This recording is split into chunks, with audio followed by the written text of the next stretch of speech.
안녕하세요. 오늘의 사연 읽겠습니다. 안녕하세요. 저는 올해 50대 초반인 여자예요. 항상 썰맘 사연을 즐겨 듣다가 제 이야기도 들려드리고 싶어서 사연을 보내요. 글재주는 없지만 부디 잘 들어주세요. 저는 어린 시절부터 엄마 없이 아버지와 단둘이 살았어요. 아버지 말로는 엄마가 저를 낳자마자 버리고 도망갔답니다. 아버지는 도망간 엄마를 찾으려고 노력하다가 포기하셨고요. 아버지는 일하느라 집에 있는 시간이 많지 않았어요. 저는 10살 때까지는 이웃집 아주머니와 함께 있다가 11살 이후부터는 혼자 있었죠. 아버지는 참으로 다정하셨지만 술만 마시면 달라지셨어요. 술에 취하면 엄마를 욕하면서 집에 있던 살림을 부셨죠. 그 바람에 이웃들 신고로 경찰이 자주 저희 집에 오고는 했었습니다.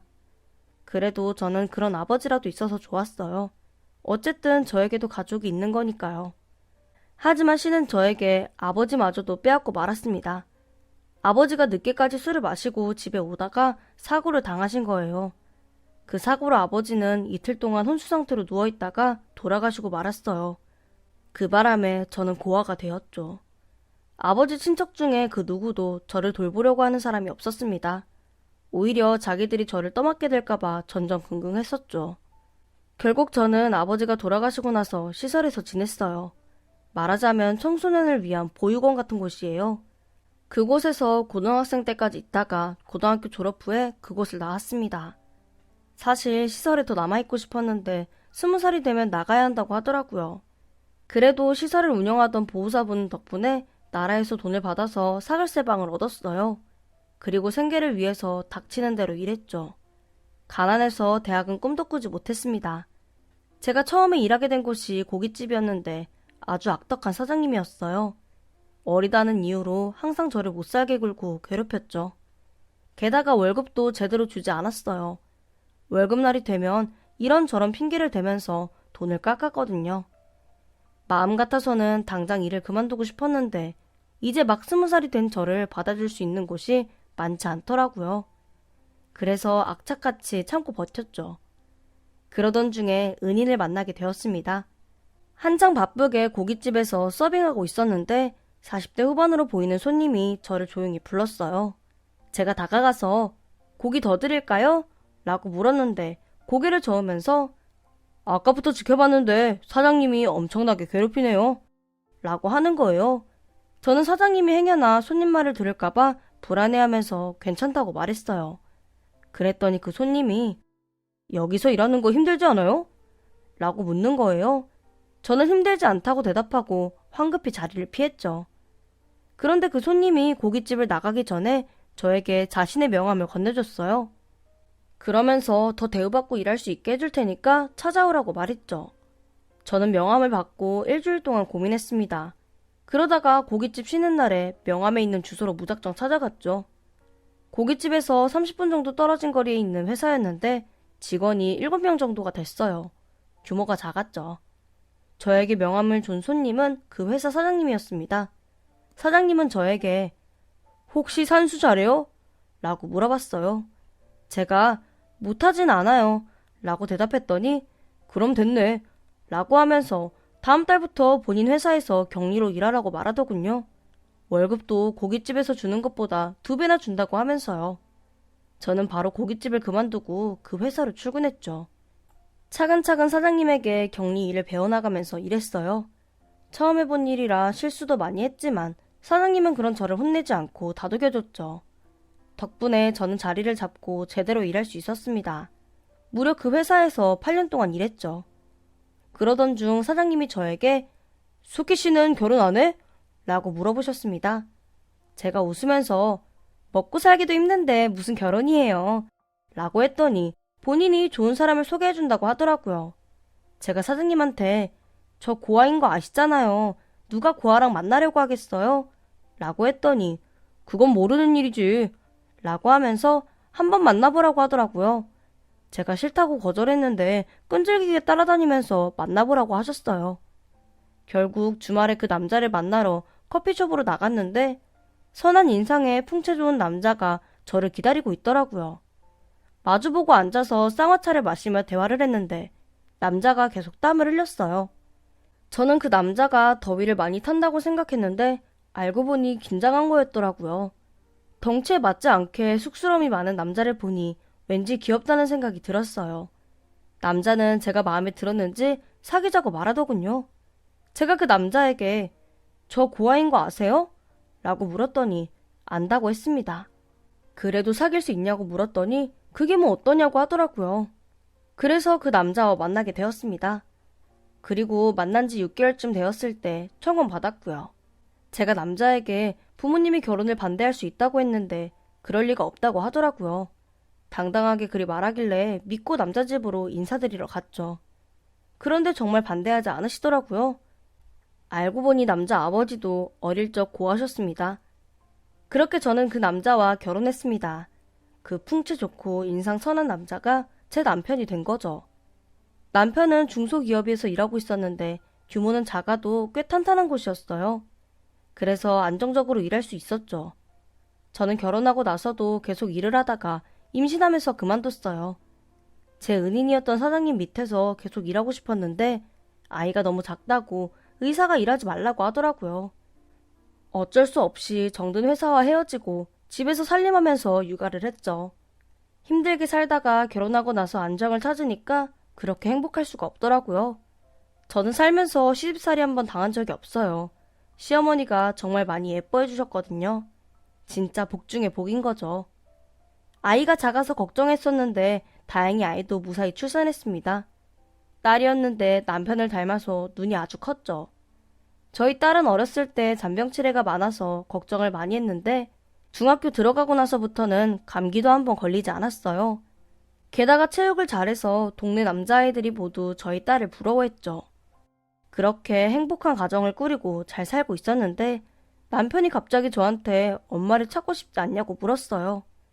제가 갑자기 그런 걸 왜 묻냐고 했더니 아까 TV에서 오랫동안 떨어져서 지냈던 모녀가 다시 만나는 모습이 나왔대요. 그걸 보고 문득 제 생각이 들었답니다. 솔직히 딸 아이를 낳았을 때 엄마 생각이 많이 났어요. 동시에 도대체 어떻게 하면 딸을 버리고 도망갈 수가 있지? 라는 생각 때문에 화도 났죠. 찾아보고 싶다는 생각은 있었는데 그러지 않기로 했습니다. 찾아봐야 왠지 좋은 모습을 못 볼 것 같아서요. 그래서 그런 제 생각을 남편에게 말했더니 더는 엄마에 관한 이야기를 꺼내지 않더라고요. 딸아이는 고등학교 졸업하고 나서 지방에 있는 4년제 대학에 들어갔습니다.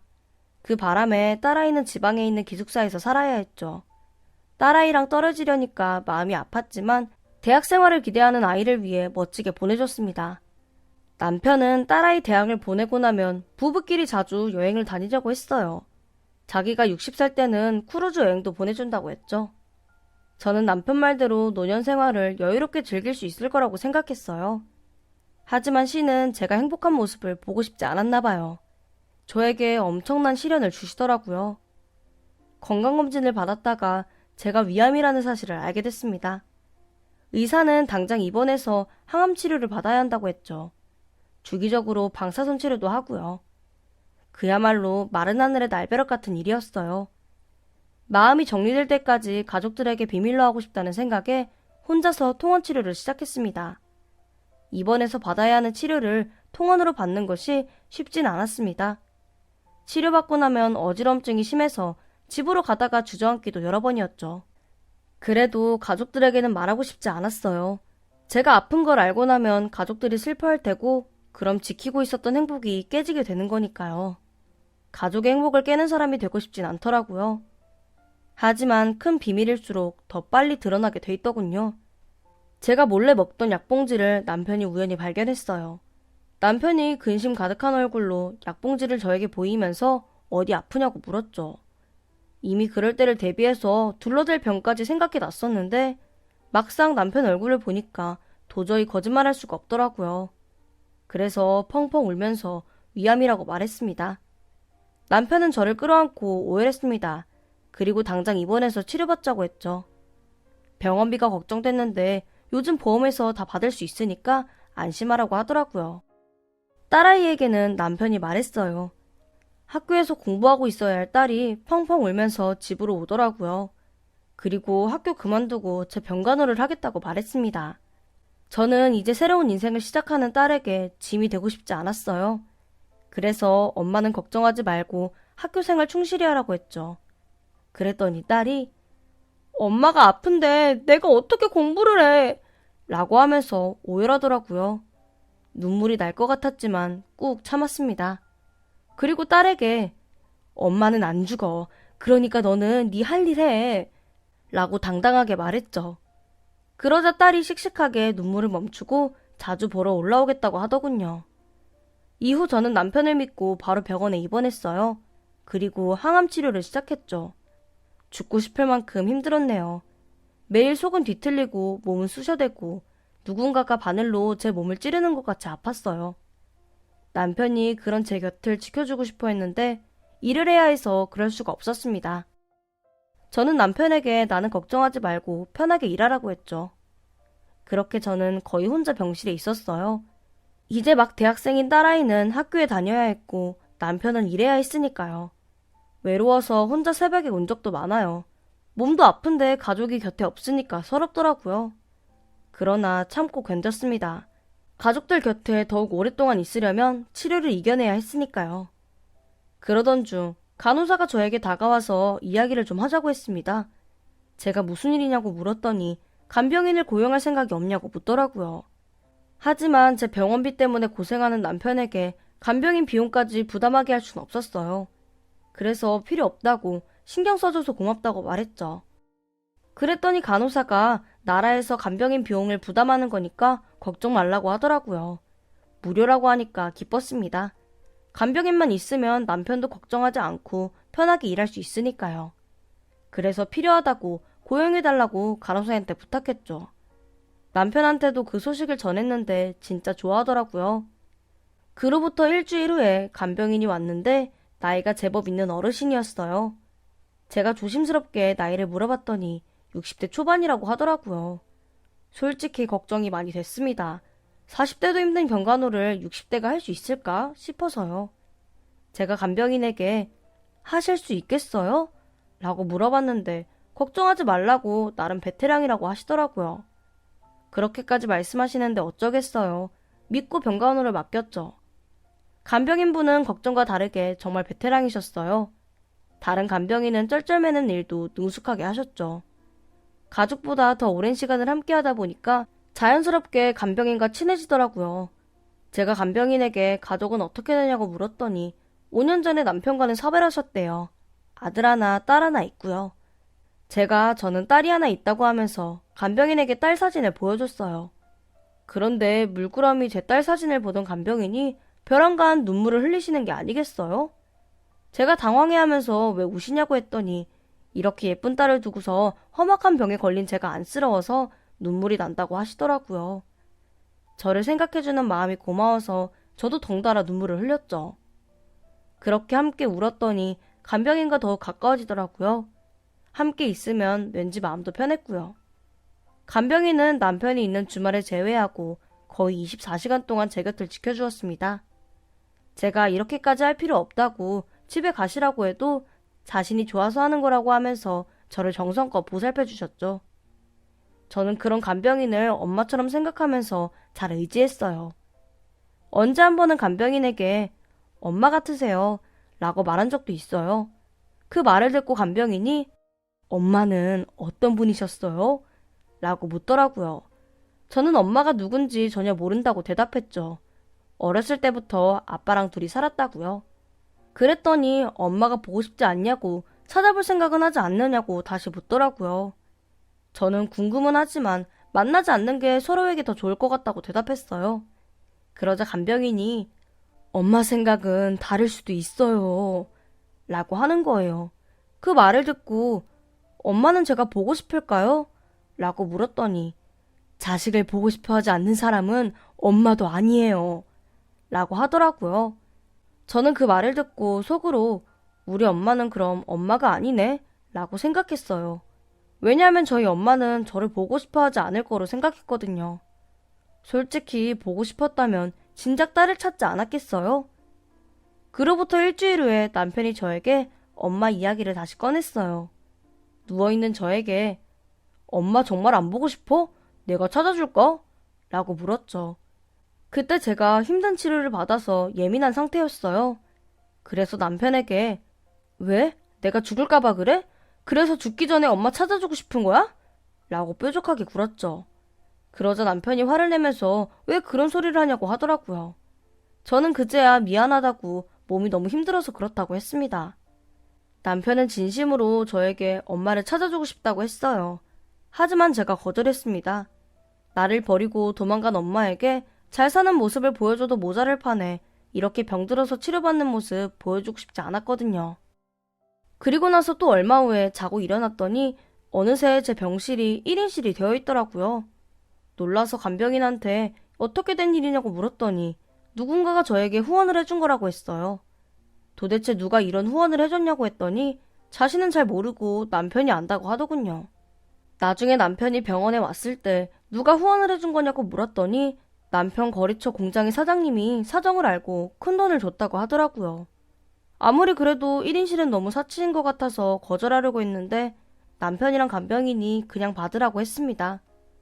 그래서 생각해보다가 후원을 받기로 했죠. 그러던 어느 날이었어요. 항암 치료를 받고 기절하듯 잠을 자고 있다가 깨어났더니 목이 너무 마르더라고요. 주변을 둘러보았는데 간병인이 보이지 않았어요. 화장실에 간 것 같았죠. 저는 힘겹게 몸을 일으켜서 옆에 있던 생수에 손을 뻗었습니다. 그러다가 실수로 탁자 위에 있던 간병인 지갑을 떨어뜨리고 말았죠.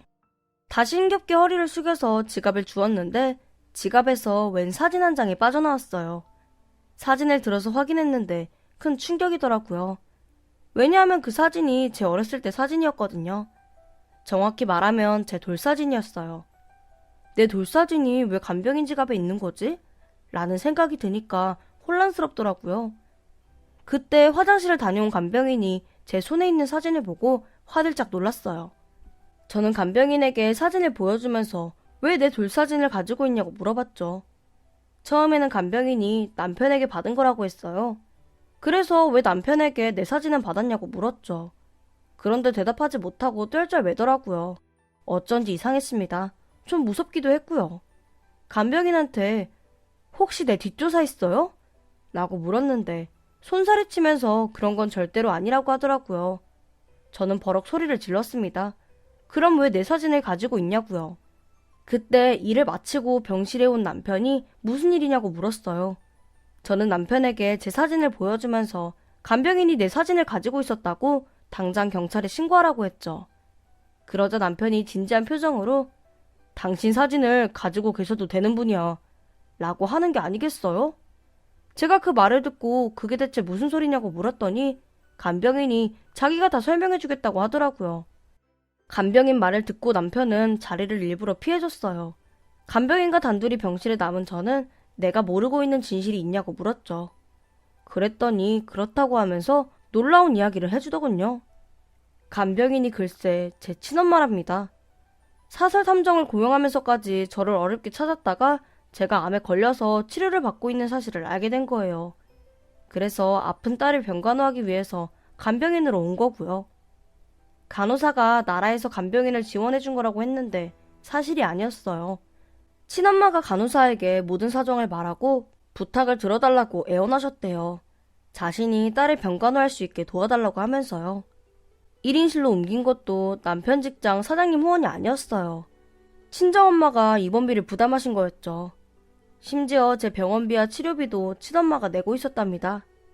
남편은 이미 오래전부터 친엄마를 알고 있었어요. 친엄마가 간병인으로 오고 나서 거의 바로 남편에게 사실을 말했다고 하더라고요. 남편이 엄마를 찾고 싶지 않냐고 물어본 것도 저에게 친엄마 존재를 말해주고 싶어서였고요. 모든 사실을 알게 된 저는 울면서 소리쳤습니다. 이렇게까지 할 거면서 왜 나를 버리고 간 거냐고요. 제 말에 친엄마는 울면서 버리고 도망간 게 아니라고 했습니다. 만약 그렇게 알고 있다면 아빠가 거짓말을 한 거랍니다. 그건 또 무슨 말이냐고 했더니 자세히 말해주더라고요. 매일 술만 마시면 살림을 부수는 아빠와 더는 살고 싶지 않아서 저를 데리고 몰래 도망가려고 했대요. 그런데 눈치를 챈 아빠가 엄마가 시장에 간 사이에 저를 데리고 먼저 도망을 갔답니다. 친엄마는 아빠와 저를 찾으려고 노력했는데 친척들이 아무도 알려주지 않았답니다. 아무래도 다들 작정하고 자신을 속이는 것 같더래요. 그런데도 친엄마는 포기하지 않고 저를 찾았지만 힘들었고요. 어떻게든 먹고 살아야 했던 친엄마는 그 후로 이런저런 일을 하면서 돈을 벌었대요. 그리고 그 돈으로 저를 찾는 데 썼답니다. 그러던 중 한 남자를 만나서 재혼하게 된 거고요. 이미 친엄마의 사정을 다 알고 있었던 친엄마 남편도 저를 찾을 수 있도록 도와줬지만 어려웠고 결국 친엄마는 저를 찾는 걸 포기하고 살았답니다. 어디선가 다시 만날 수 있을 거라고 생각하면서요. 그리고 재혼한 남편 사이에서 아들을 하나 낳았고요. 친엄마가 자신에게 아들 하나, 딸 하나 있다고 했는데 그 딸은 바로 저를 말하는 거였어요. 그러다가 남편과 사별하고 아들을 어느 정도 키우고 나니까 다시 저를 찾고 싶어졌답니다. 그래서 이미 언급한 대로 사설 탐정을 고용해서 저를 찾은 거예요. 마지막이라는 생각으로요.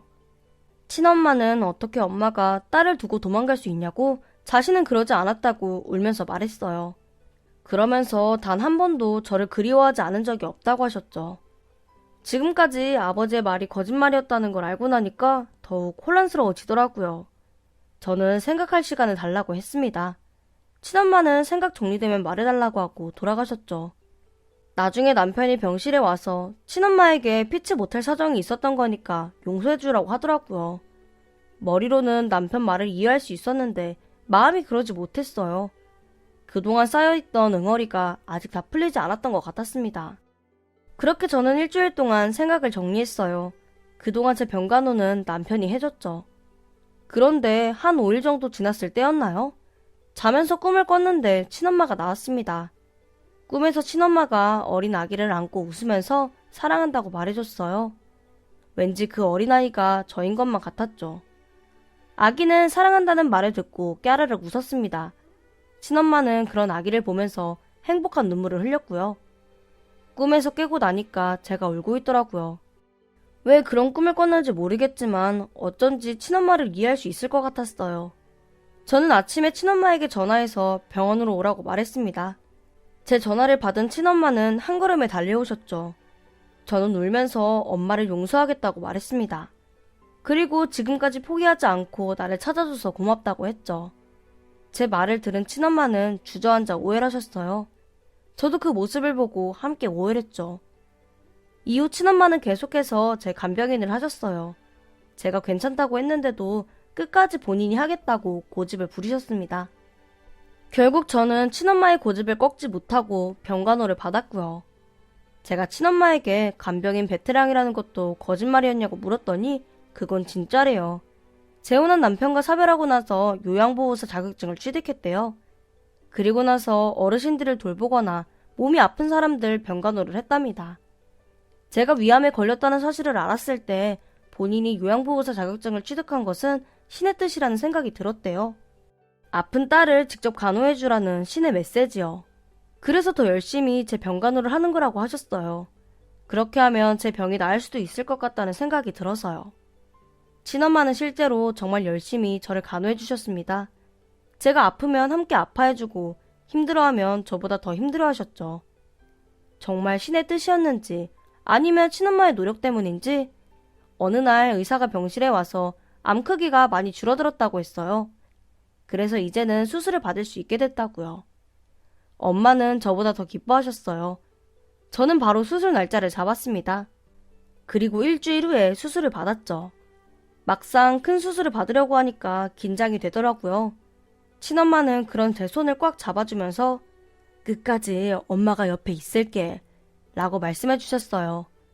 든든한 엄마가 있으니까 두려움이 한순간에 사라지는 것 같다는 기분이 들더라고요. 저는 엄마의 기도를 받으며 무사히 수술을 받았습니다. 수술 시간이 7시간이나 됐는데 다행히 제 몸속에서 암을 모두 제거했어요. 위를 반이나 절제해야 했지만요. 제가 몸을 회복할 때도 제 곁에는 엄마가 계셨습니다. 현재 저는 퇴원하고 집에 있어요. 정기적으로 병원에 가서 검사를 받고 있는데 아직까지는 아무 이상이 없습니다. 엄마는 제가 완치 판정을 받을 거라고 확신하고 계세요. 저도 어쩐지 제가 완치 판정을 받을 것 같아요. 수술을 마치고 퇴원하고 나서는 제 이복동생을 만났습니다. 이복동생은 이미 제 존재를 알고 있더라고요. 성인이 되고 나서 엄마가 제 이야기를 해주셨대요.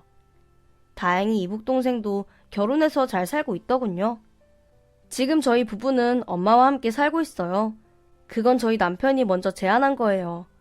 어느 날 저한테 어머니를 모시고 살면 어떻겠냐고 물어보더라고요. 오랫동안 떨어져서 살았던 엄마랑 계속 같이 있고 싶었는데 남편이 그렇게 말해주니 고마웠죠.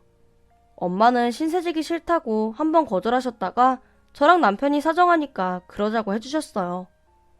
저는 지금 정말 많이 행복합니다. 비록 몸이 아파서 힘든 시기를 겪었지만 덕분에 저희 가족이 더 끈끈해진 것 같아요. 얼굴도 몰랐던 친엄마도 만나게 됐고요. 그래서 제가 아팠던 때는 행복하기 위해 견뎌야 했던 시련이라고 생각하기로 했어요. 다소 우울한 이야기일 수 있는데 끝까지 들어주셔서 감사합니다. 저는 앞으로 열심히 건강관리하면서 잘 살아가려고요. 반드시 100세까지 살 겁니다. 부디 저희 엄마가 오랫동안 제 곁에 계셔주셨으면 해요. 다시 한번 들어주셔서 감사해요. 다들 행복하세요. 안녕하세요. 오늘의 사연 읽겠습니다. 안녕하세요. 저는 올해 40대 중반의 남자입니다. 사실 사연을 보내기까지 오랫동안 망설였습니다. 어쩐지 제 무덤을 파는 일 같아서요. 그런데 임금님 귀는 당나귀기라고 소리칠 만한 대나무 숲이 필요했어요. 그래서 익명의 힘을 빌려서 이렇게 사연을 보내게 되었습니다. 저와 아내는 친구 소개로 만났어요. 어느 날 제 친구가 본인 친구 여동생을 한번 만나보라고 하더라고요. 친구 여동생이 성격도 외모도 진짜 괜찮은데 연애에 관심이 없는지 5년 넘게 남자친구가 없답니다. 그 당시 1년 동안 교제하던 여자친구랑 헤어진 지 얼마 안 되었을 때라 관심 없다고 거절했어요. 그런데 친구가 끈질기게 만나보라고 하더군요. 어쩔 수 없어서 약속을 잡고 그 친구 여동생을 만나러 갔죠. 친구 말대로 성격도 외모도 괜찮은 여자였어요. 대화도 아주 잘 통했고요. 앞으로 다른 여자는 절대로 만나지 않을 거라던 제 마음을 바꿀 만큼 좋은 사람이었습니다. 그래서 제가 적극적으로 대시했어요. 다행히 상대 쪽도 제가 싫지 않은지 마음을 받아주더라고요. 그렇게 연애를 시작한 저희는 1년 반 정도 만난 후에 결혼을 했습니다. 제가 여자친구와 결혼을 결심하게 된 계기는 바로 여자친구의 어머님이었어요. 여자친구 어머님이 저를 만나고 싶어 한다길래 여자친구 집으로 주말에 놀러 갔었죠. 그런데 어머님이 너무나 반갑게 저를 맞이해 주시더라고요. 맛있는 음식을 잔뜩 해놓고 말이에요. 어머님 음식 솜씨는 아주 좋았습니다. 덕분에 저는 밥을 3그릇이나 먹었죠. 게다가 어머님 성품이 굉장히 좋아 보였어요. 그런 어머님을 보면서 내 여자친구가 어머님을 닮아서 착한 거구나 라는 생각을 했죠. 그뿐만 아니라 집안 분위기가 화기애애했어요. 저희 집안은 아버지가 무뚝뚝해서 그런지 조용조용하거든요. 저랑 형도 아버지 못지않게 무뚝뚝하고요. 여자친구 어머님과 이런저런 대화를 나누는데 문득 나도 이 집안의 사람이 되고 싶다 라는 생각이 들더라고요. 그래서 어머님을 만난 후 일주일 뒤에 여자친구에게 청혼했죠. 저희 부모님도 여자친구를 몹시 마음에 들어 하셨어요. 어머님이 여자친구에게 내 아들처럼 무뚝뚝한 놈이랑 결혼한다고 해줘서 고마워요 라고 말할 정도였죠. 그런데 제 지인들 반응이 좀 특이했다고 할까요? 여자친구와 결혼한다는 소식을 알렸을 때 지인들이 너 너무 순진한 거 아니야? 라고 말하더라고요. 그 말을 듣고 그게 무슨 소리냐고 했더니 한 지인이 저한테 솔직히 너 정도면 집안 빵빵한 여자랑 결혼할 수도 있는 거 아니야? 라고 하면서 여자친구 집안이 너무 평범하다고 말했어요. 지인들이 왜 그런 말을 했는지 대충은 이해할 수가 있었죠. 왜냐하면 제가 정형외과 전문이거든요. 저보다 3살 많은 형은 산부인과 전문이고요. 그런데 제 여자친구는 평범한 직장인이었으니까 저에게 그런 말을 한 거죠. 솔직히 듣기 거북했습니다. 불쾌한 감정도 들었고요. 저는 단 한 번도 제 직업이 특별하다고 생각하지 않았어요. 여기서 특별하다는 것은 사회적 지위가 높거나 대단한 직업이 아니라는 뜻이에요. 사람들의 아픈 곳을 치료하고 목숨을 구하는 일이라는 점에선 특별하다고 생각하지만요. 그리고 더 솔직하게 말하자면 제 직업이 특별하게 보인다는 이유로 집안을 보고 결혼하고 싶진 않았습니다. 그런 생각은 제 형 때문에 더 강하게 들었어요. 형이 형수님의 집안을 보고 결혼했거든요. 물론 조카들 잘 낳고 잘 살고 있긴 하지만 사랑보다는 조건을 보고 선택한 결혼이어서 저는 조금 반감이 들었죠. 그래서 저는 결혼할 때 반드시 사랑하는 사람과 결혼하겠다고 생각했어요. 그 사람이 바로 제 여자친구였고요. 그래서 지인들에게 다시는 그런 소리 하지 말라고 강하게 이야기했습니다. 그랬더니 바로 미안하다고 사과하더라고요. 결혼하고 나서 후회할 거라고 말하는 사람들도 있었지만 저는 단 한 번도 제 결혼을 후회하지 않았어요. 후회되는 점을 굳이 고르자면 제 아내를 좀 더 빨리 만나지 못했다는 거였죠. 그만큼 저는 제 결혼 생활에 100% 만족했습니다. 아내는 결혼하고 나서도 줄곧 직장을 다니다가 임신하게 되면서 그만두었어요. 그리고 출산하고 나서 육아와 살림에만 전념했죠. 저는 대학병원에서 근무하다가 개원을 했고요. 아내가 초반에 아이를 키우면서 많이 힘들어했어요. 출산 후에 몸이 갑자기 나빠졌는데 잠도 제대로 자지 못하고 아이를 돌봐야 하니까 무리가 온 거죠. 그런 아내 곁을 지켜주었던 것은 바로 장모님이셨습니다. 장모님은 저희 집에서 함께 생활하면서 아내와 제 아이를 같이 케어해 주셨어요. 병원 일 때문에 바쁜 저를 대신해서요. 제가 해야 할 일을 장모님이 대신해 주시는 것 같아서 죄송하고 감사했습니다. 그래서 장모님을 볼 때마다 정말 감사하고 죄송하다는 말을 입 아프게 했어요. 그럴 때마다 장모님은 우리 사이 바쁜 거 다 알아. 이해하니까 걱정 말게 해. 라고 하면서 저에게 미안해하지 말라고 하셨습니다. 제 아내도 서운해하는 기색 하나 없이 오히려 저에게 너무 무리해서 병원 일을 하지 말라고 했죠. 그래도 제가 할 몫이 있다고 생각해서 주말에는 오로지 제 가족에게만 신경 썼어요. 친구들이 만나자고 해도 모두 거절하고 아내와 아이만 생각했죠. 그러고 났더니 아내가 건강을 되찾고 아이 보는 일에도 어려움을 느끼지 않더라고요. 그렇게까지 된 것은 모두 장모님 덕분이라고 생각해서 아내와 상의 후에 해외여행도 보내드렸어요. 장모님은 가지 않겠다고 했지만 저희 부부가 계속 설득해서 친구분들이랑 유럽 여행을 갈 수 있게 해드렸습니다. 물론 친구분들 비용도 모두 제가 부담했고요. 꽤 목돈이 나가긴 했지만 하나도 아깝지 않았어요. 오히려 장모님이 즐겁게 여행을 다녀오신 것 같아서 뿌듯했습니다. 그러던 어느 날이었어요. 아내랑 아이가 주말에 빵을 먹고 싶다고 해서 집 근처에 있는 베이커리에 갔습니다. 아내랑 아이가 좋아하는 빵과 커피를 계산한 후에 기다리고 있는데 누군가가 등 뒤에서 제 어깨를 툭툭 치는 거예요. 뒤를 돌아봤더니 어떤 중년의 아주머니가 저를 보면서 웃고 있었어요. 제가 무슨 일이시죠? 라고 물었더니 방긋 웃으면서 혹시 영숙이 사위 아닌가? 라고 묻는 겁니다. 영숙이는 저희 장모님 성함이라서 맞다고 했죠. 그러자 까르르 웃으면서 맞네 맞아. 혹시 이 동네 살아요? 라고 하시는 거예요. 제가 그렇다고 했더니 진짜 신기한 우연이라고 본인도 이 동네 산다고 하시면서 좋아하셨어요. 그런데 아무리 생각해봐도 그 아주머니를 어디서 봤는지 기억이 나질 않는 거예요. 제 그런 생각을 단번에 읽으셨는지 아주머니가 장모님 초대를 받아서 제 아이 돌잔치에 갔었다고 말씀하셨어요. 그러면서 그때 자신이 입었던 원피스에 대해서 설명했죠. 그 말을 듣고 그제야 아주머니가 누군지 기억났습니다. 그 당시에 아주머니가 꽤 독특한 원피스를 입고 돌잔치에 오셨었거든요.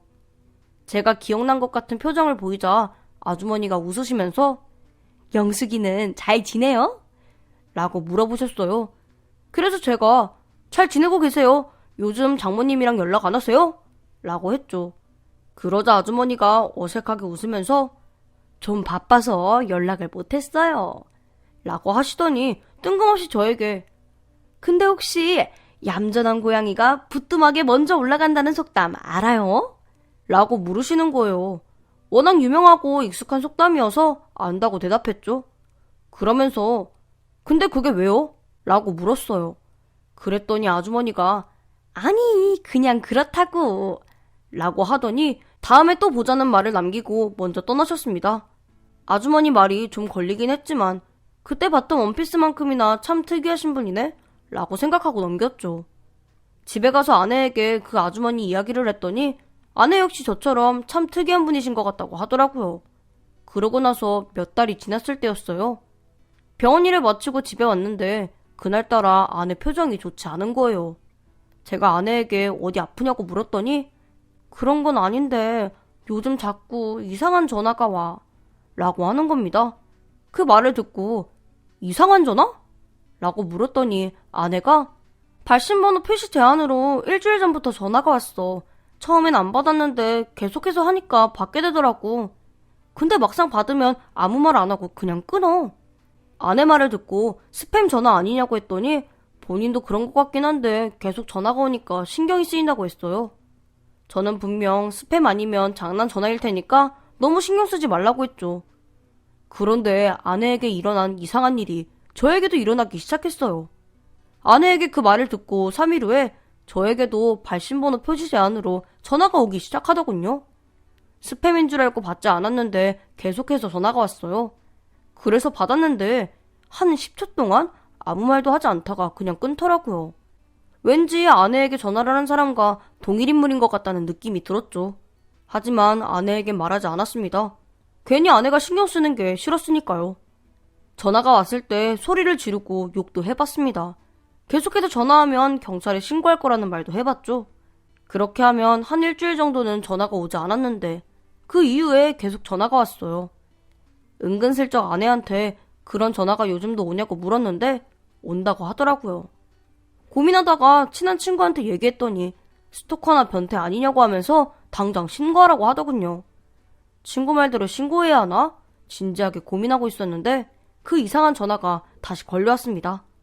제가 전화를 받자마자 내일 당장 신고하겠다고 말했어요. 그리고 전화를 끊으려고 했죠. 그러다 갑자기 상대방이 다급하게 잠깐만요! 라고 하는 거예요. 예상과 다르게 중년 여자의 목소리였습니다.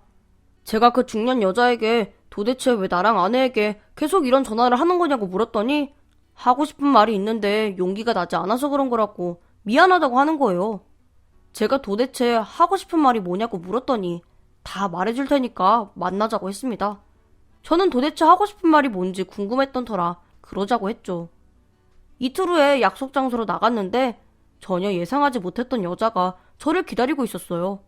그 여자는 바로 제가 몇 달 전에 베이커리에서 만났던 아주머니셨죠. 제가 놀란 얼굴로 아주머니에게 저랑 아내에게 계속 전화했던 분 맞냐고 했더니 그렇다고 하시더군요. 제가 도대체 하고 싶은 말이 뭐냐고 했더니 물을 마시면서 차분하게 설명하기 시작했어요. 몇 달 전에 우연히 베이커리에서 저를 만나고 나서부터 내내 마음에 걸렸대요. 왠지 하느님이 모든 사실을 저희 부부에게 말하라고 알리는 것 같았답니다. 그래서 자신이 알고 있는 사실을 제 아내에게 먼저 말하려고 했는데 도저히 입이 떨어지지 않더래요. 저에게 말하면 좀 나으려나 싶어서 저한테도 전화했는데 마찬가지였고요. 제가 아내랑 제 번호를 어떻게 알았냐고 물었더니 장모님이랑 가장 친한 친구를 통해서 알아냈다고 하더군요. 그 친구분이 보험 설계사여서 저랑 아내가 그분을 통해 보험을 가입한 적이 있어요. 그래서 그분 통해서 번호를 알아낸 것 같더라고요. 제가 그렇게까지 하면서 하고 싶은 말이 뭐냐고 했더니 영숙이 신랑이랑 딸한테는 죽어도 말을 못하겠더라고. 그래서 영숙이 사이한테 먼저 말하는 거예요. 라고 하면서 충격적인 말을 해주셨어요. 글쎄 저희 장모님이 바람이 났답니다. 그것도 친구 남편이랑요. 제가 그게 대체 무슨 말이냐고 했더니 요즘 동창들 사이에서 그 문제가 아주 화제래요. 장모님 동창 중 한 분이 우연히 장모님과 그 내연남이 함께 모텔에서 나오는 모습을 목격했답니다. 그 바람에 순식간에 소문이 퍼졌대요. 제가 그 말을 듣고 아주머니에게 지금 소문만 듣고 저에게 이런 말을 하시는 건가요?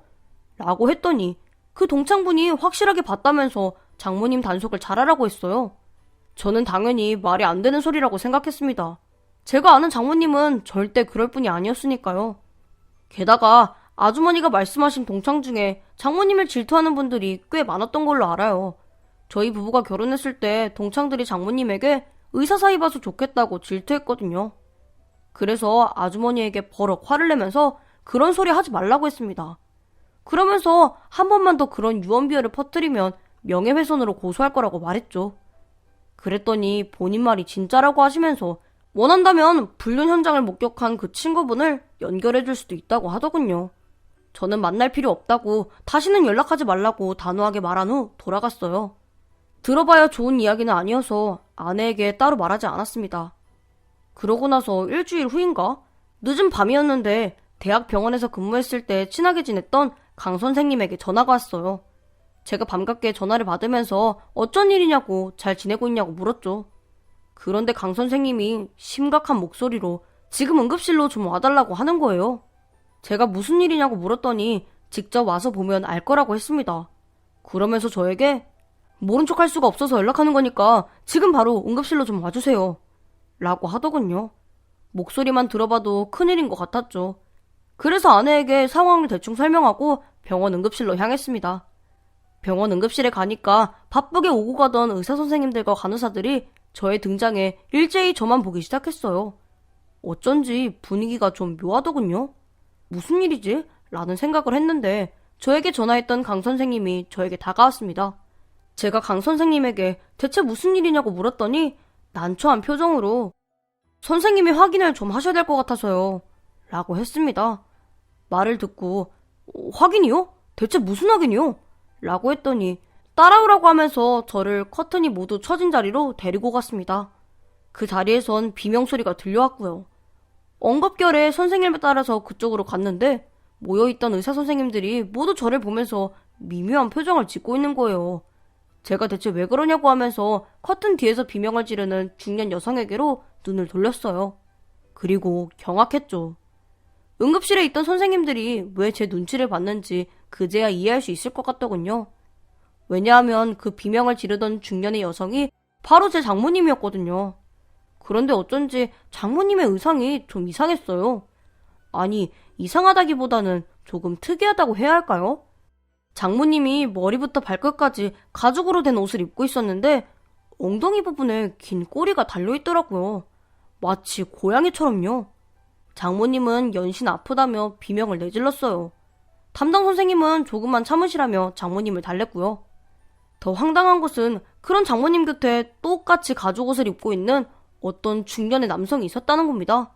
그곳에 있던 의사 선생님들은 중년 커플의 충격적인 모습에 모두 경악하는 눈치였어요. 제가 순간 너무 놀라서 장모님! 이라고 소리쳤어요. 그러자 비명을 내지르던 장모님이 고개를 돌려 저를 보고는 화들짝 놀라시더라고요. 제가 장모님에게 대체 왜 여기 계시냐고 물었는데 장모님은 대답도 하지 않고 자신의 얼굴을 가리기 바빴습니다. 제가 중년 남성에게 대체 누구시냐고 물어보려고 하는데 제가 사위인 걸 눈치챘는지 갑자기 황급히 도망을 가더라고요. 제가 강 선생님에게 이게 대체 무슨 일이냐고 물었더니 저를 조용한 곳으로 데려가서 상황을 모두 설명해 주시더군요. 20분 전에 장모님과 그 중년 남성이 응급실로 들어왔대요. 응급실에 온 이유는 바로 장모님이 입고 있던 가죽옷 때문이었고요. 제가 강 선생님에게 옷이 왜요? 라고 물었더니 접착제 때문에 장모님 살이랑 그 가죽옷이 붙어서 떨어지지 않는답니다. 듣고도 이해가 가지 않아서 그게 무슨 말이냐고 했더니 강 선생님이 본인도 자세한 상황은 잘 모른다고 장모님에게 직접 들으라고 했어요. 그러면서 저에게 다행히 크게 다치신 곳은 없는데 문제는 그게 아니야 라고 하면서 장모님과 함께 온 중년 남성이 문제라고 하는 게 아니겠어요? 그건 또 무슨 말이냐고 물었더니 아무래도 장모님이 그 중년 남자랑 밤을 보내려고 하다가 사고가 생긴 것 같다고 했어요. 그뿐만 아니라 병원에 있던 선생님들이 모두 그 중년 여성이 저희 장모님이라는 사실을 알게 됐대요. 같이 온 남자가 내연남이라는 사실도 함께요. 응급실에 계시던 선생님 중에 박 선생님이라고 있는데 그분이 제 결혼식이랑 아이 돌잔치 때 모두 오셔서 장모님 얼굴을 기억하셨나봐요. 그래서 장모님 얼굴을 보자마자 혼잣말하듯이 땡땡땡 선생님 장모님 아니야? 라고 하셨대요. 그 말을 들은 다른 선생님들은 그제야 상황 파악을 했답니다. 그리고 저랑 비교적 친한 강 선생님에게 그 사실을 알린 거죠. 강 선생님은 그 사실을 알고 저에게 전화한 거고요. 듣고도 믿을 수가 없는데 모두 사실인 것 같더라고요. 저는 일단 장모님 치료가 끝날 때까지 기다렸어요. 그리고 나서 장모님에게 어떻게 된 일인지 물어봤죠. 처음에는 장모님이 횡설수설 하시다가 제가 이미 다 알고 있다고 했더니 체념했다는 듯이 사실을 말씀하시더군요. 장인어른에게는 친구들과 여행 간다고 거짓말하고 중년 남성, 아니 내연남이랑 호텔에 갔대요. 이벤트를 위해서 그 남사스러운 가죽옷을 챙겨서 가지고 갔고요. 근데 장모님이 호텔에 가기 전에 몰래 그 가죽옷을 입어봤는데 너무 작은 옷을 억지로 입어서 허벅지랑 엉덩이 쪽이 찢어졌답니다. 그래서 수습하려고 그 부분을 급히 접착제로 붙였대요. 문제는 장모님이 접착제가 다 마르기도 전에 그 옷을 다시 입은 거예요. 그래서 살이랑 가죽옷이 제대로 붙어버린 거죠. 장모님이 벗으려고 용을 썼는데도 벗겨지지 않았답니다. 오히려 힘써서 벗으려고 하는 바람에 피부가 살짝 찢어져서 피가 났대요. 비로소 심각성을 파악하고 급하게 119를 불러서 내연남과 함께 병원에 갔는데 하필 제가 근무했던 병원이었던 거죠. 정말 망치로 머리를 세게 얻어맞은 것 같이 띵했습니다. 앞에서 잠깐 언급했듯이 제가 알던 장모님은 좋은 성품을 가지고 계신 분이셨어요. 단아하기까지 했고요. 그런데 그런 장모님이 가죽옷이라니, 불륜이라니. 제발 꿈이기를 간절히 바랬는데 꿈이 아닌 현실이더군요. 장모님은 눈물을 흘리면서 제발 아내와 장인어른에게는 비밀로 해달라고 했습니다. 하지만 비밀로 하기에는 너무나 큰일이었죠. 저는 장모님에게 모든 사실을 아내에게 말하겠다고 했어요. 그러자 장모님이 제 앞에 무릎까지 꿇으시고 손이 발이 되도록 비시더군요. 그런 장모님의 모습을 볼 거라고 상상하지 못했는데 너무나 황당하게 눈물이 나올 정도였습니다. 결국 베이커리에서 마주쳤던 아주머니 말이 모두 사실이었던 거예요. 그런 줄도 모르고 헛소문 뻗들이지 말라고 소리를 질렀으니 쥐구멍이 있다면 숨고 싶은 심정이었죠. 저는 제 바지가랑이를 붙잡고 매달리는 장모님을 뿌리치고 집으로 돌아왔어요. 그리고 아내에게 모든 사실을 알렸죠. 처음에 아내는 제 말을 믿지 않았습니다. 저에게 장난치지 말라면서 화까지 내더라고요. 그런데 제가 진지한 얼굴로 사실이라고 하니까 털썩 주저앉아 오열했습니다. 그때 초인종 소리가 들려왔어요. 나가서 확인했더니 장모님이시더라고요. 아무래도 불안해서 저를 따라오신 듯 했습니다. 집으로 들어오신 장모님은 아내에게 변명을 늘어놨어요. 본인은 끝까지 밀어내려고 했는데 그 내연남이 자기를 끈질기게 쫓아다녔답니다. 그래서 몇 번 만나서 밥을 같이 먹었는데 갑자기 그 내연남이 그걸 가지고 본인을 협박했대요. 자신을 만나주지 않으면 마치 불륜을 저지른 것처럼 거짓말해서 장인어른에게 말하겠다고요. 그래서 어쩔 수 없이 그 내연남을 만나고 있었답니다. 장모님의 그 말을 듣고 아내가 코웃음을 쳤어요. 그리고 억지로 만난 남자랑 호텔에 가서 그런 민망한 옷을 입었다고? 그게 말이 돼?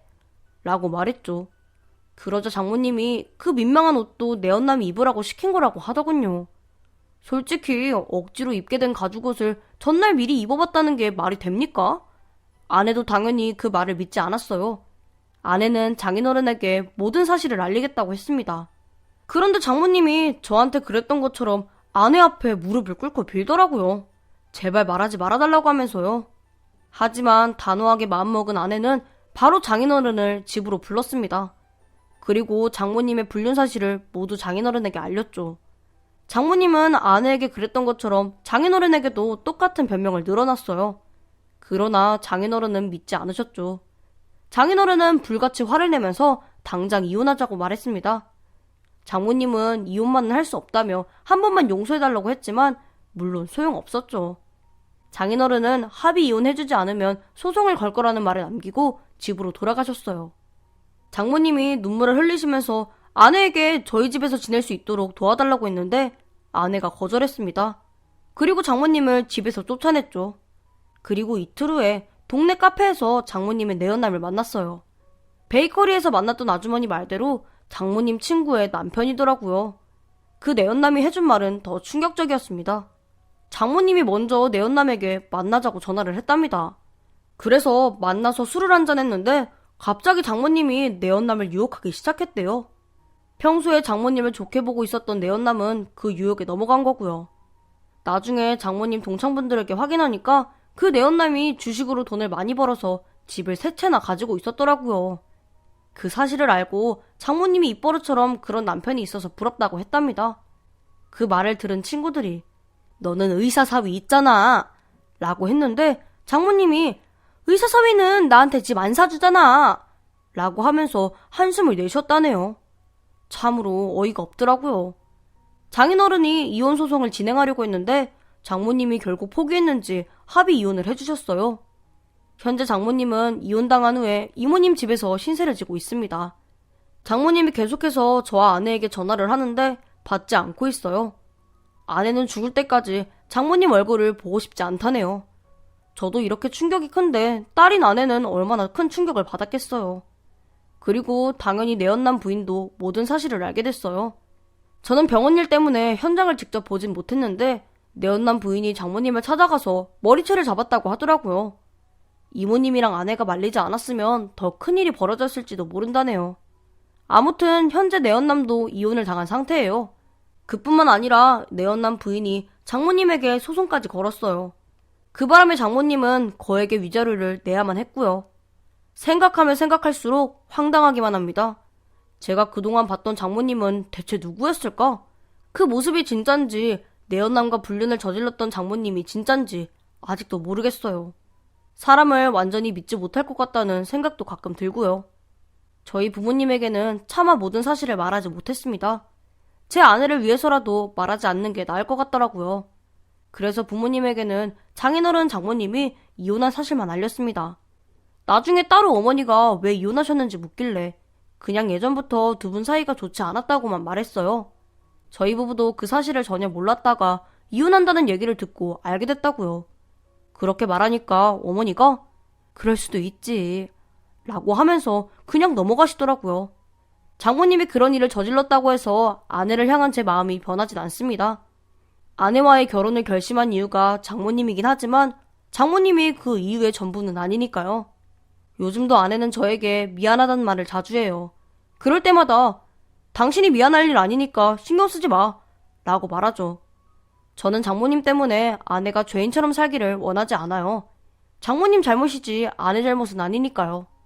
아마 장모님을 평소에 시기했던 동창들은 혀를 차면서 고소해할 수도 있어요. 저에게 순진하다고 말했던 제 지인들도 비슷하게 생각할 수도 있겠죠. 하지만 저도 아내도 흔들리지 않으려고요.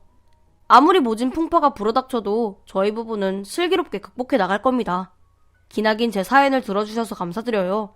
집안에 큰일이 있었지만 앞으로 저희 가족은 행복하게 잘 살아가겠습니다. 저희 가족을 응원해주세요. 안녕하세요. 저는 50대 초반인 가정주부예요. 저희 남편은 평범한 회사원인데 시댁이 잘 사는 편입니다. 시아버지가 인천에 상가를 하나 가지고 있거든요. 남편이 그러는데 시아버지의 아버지, 그러니까 시할아버님이 물려주셨다네요. 시어머님 집안도 못지않게 잘 살고요. 그래서 시부모님은 50대 때부터 일하지 않고 상가에서 나오는 세만 받으면서 살아가셨대요. 듣기만 해도 참 부러운 인생이지요.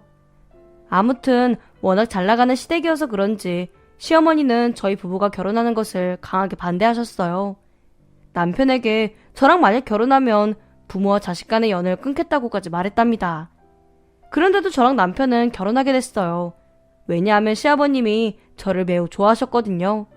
만약 시아버님마저 저를 좋아하지 않았으면 아마 저는 지금 다른 남자랑 결혼해서 가정을 꾸리고 살았겠죠. 사실 차라리 그렇게 됐으면 좋았을 텐데 라고 생각한 적이 많아요. 그만큼 시어머니가 저를 괴롭히셨거든요. 주말마다 시댁으로 불러서 종 부리듯이 저를 부려먹은 것은 기본이고요. 일부러 시어머니가 친구분 10명을 집으로 불러서 잔치 음식을 준비하기도 했어요. 심지어 시누이가 첫째 조카를 낳았을 때는 저보고 애를 보라고 하기까지 했습니다. 그때 저희 둘째가 제 뱃속에 있었는데도 말이에요. 그런데도 참고 견뎠습니다. 어떻게든 가정을 지키고 싶었으니까요. 지금은 시대가 많이 바뀌어서 결혼했다가 맞지 않으면 다들 이혼하잖아요. 그런데 제가 결혼할 때만 해도 이혼은 마치 주홍 글씨 같았어요. 특히 여자에게는 더 그게 심했죠. 그래서 차마 남편이랑 이혼하지 못하고 끙끙거리면서 살았던 것 같아요. 그나마 남편이 저를 많이 위해주고 제 편이 되어주려고 노력해서 그렇지, 그렇지 않았으면 저는 애들 데리고 도망갔을 겁니다. 아무튼 시어머니가 저를 못 살게 하는 것은 어떻게든 참고 버틸 수 있었어요. 하지만 제 가족은 아니었죠. 시어머니가 이제 하다하다 저희 친정 부모님까지 괴롭히는데 그건 진짜 못 참겠더라고요. 시어머니가 저희 친정 부모님을 어떻게 괴롭혔냐고요? 쉽게 말해서 갑질을 하셨어요. 그 갑질 방법도 진짜 기가 막힙니다. 저희 친정 부모님은 제가 중학교 때부터 식당을 하셨어요. 지금 운영하시는 식당은 20년 동안 하셨습니다. 텔레비전에 소개될 만큼 유명한 식당은 아니지만 오랫동안 장사해서 단골 손님이 많아요. 그런데 시어머니가 일부러 저희 친정 부모님 식당이 있는 상가를 구매하셨어요. 그리고는 계속해서 저희 부모님에게 보증금을 올려야겠다고 협박 아닌 협박을 하신 겁니다.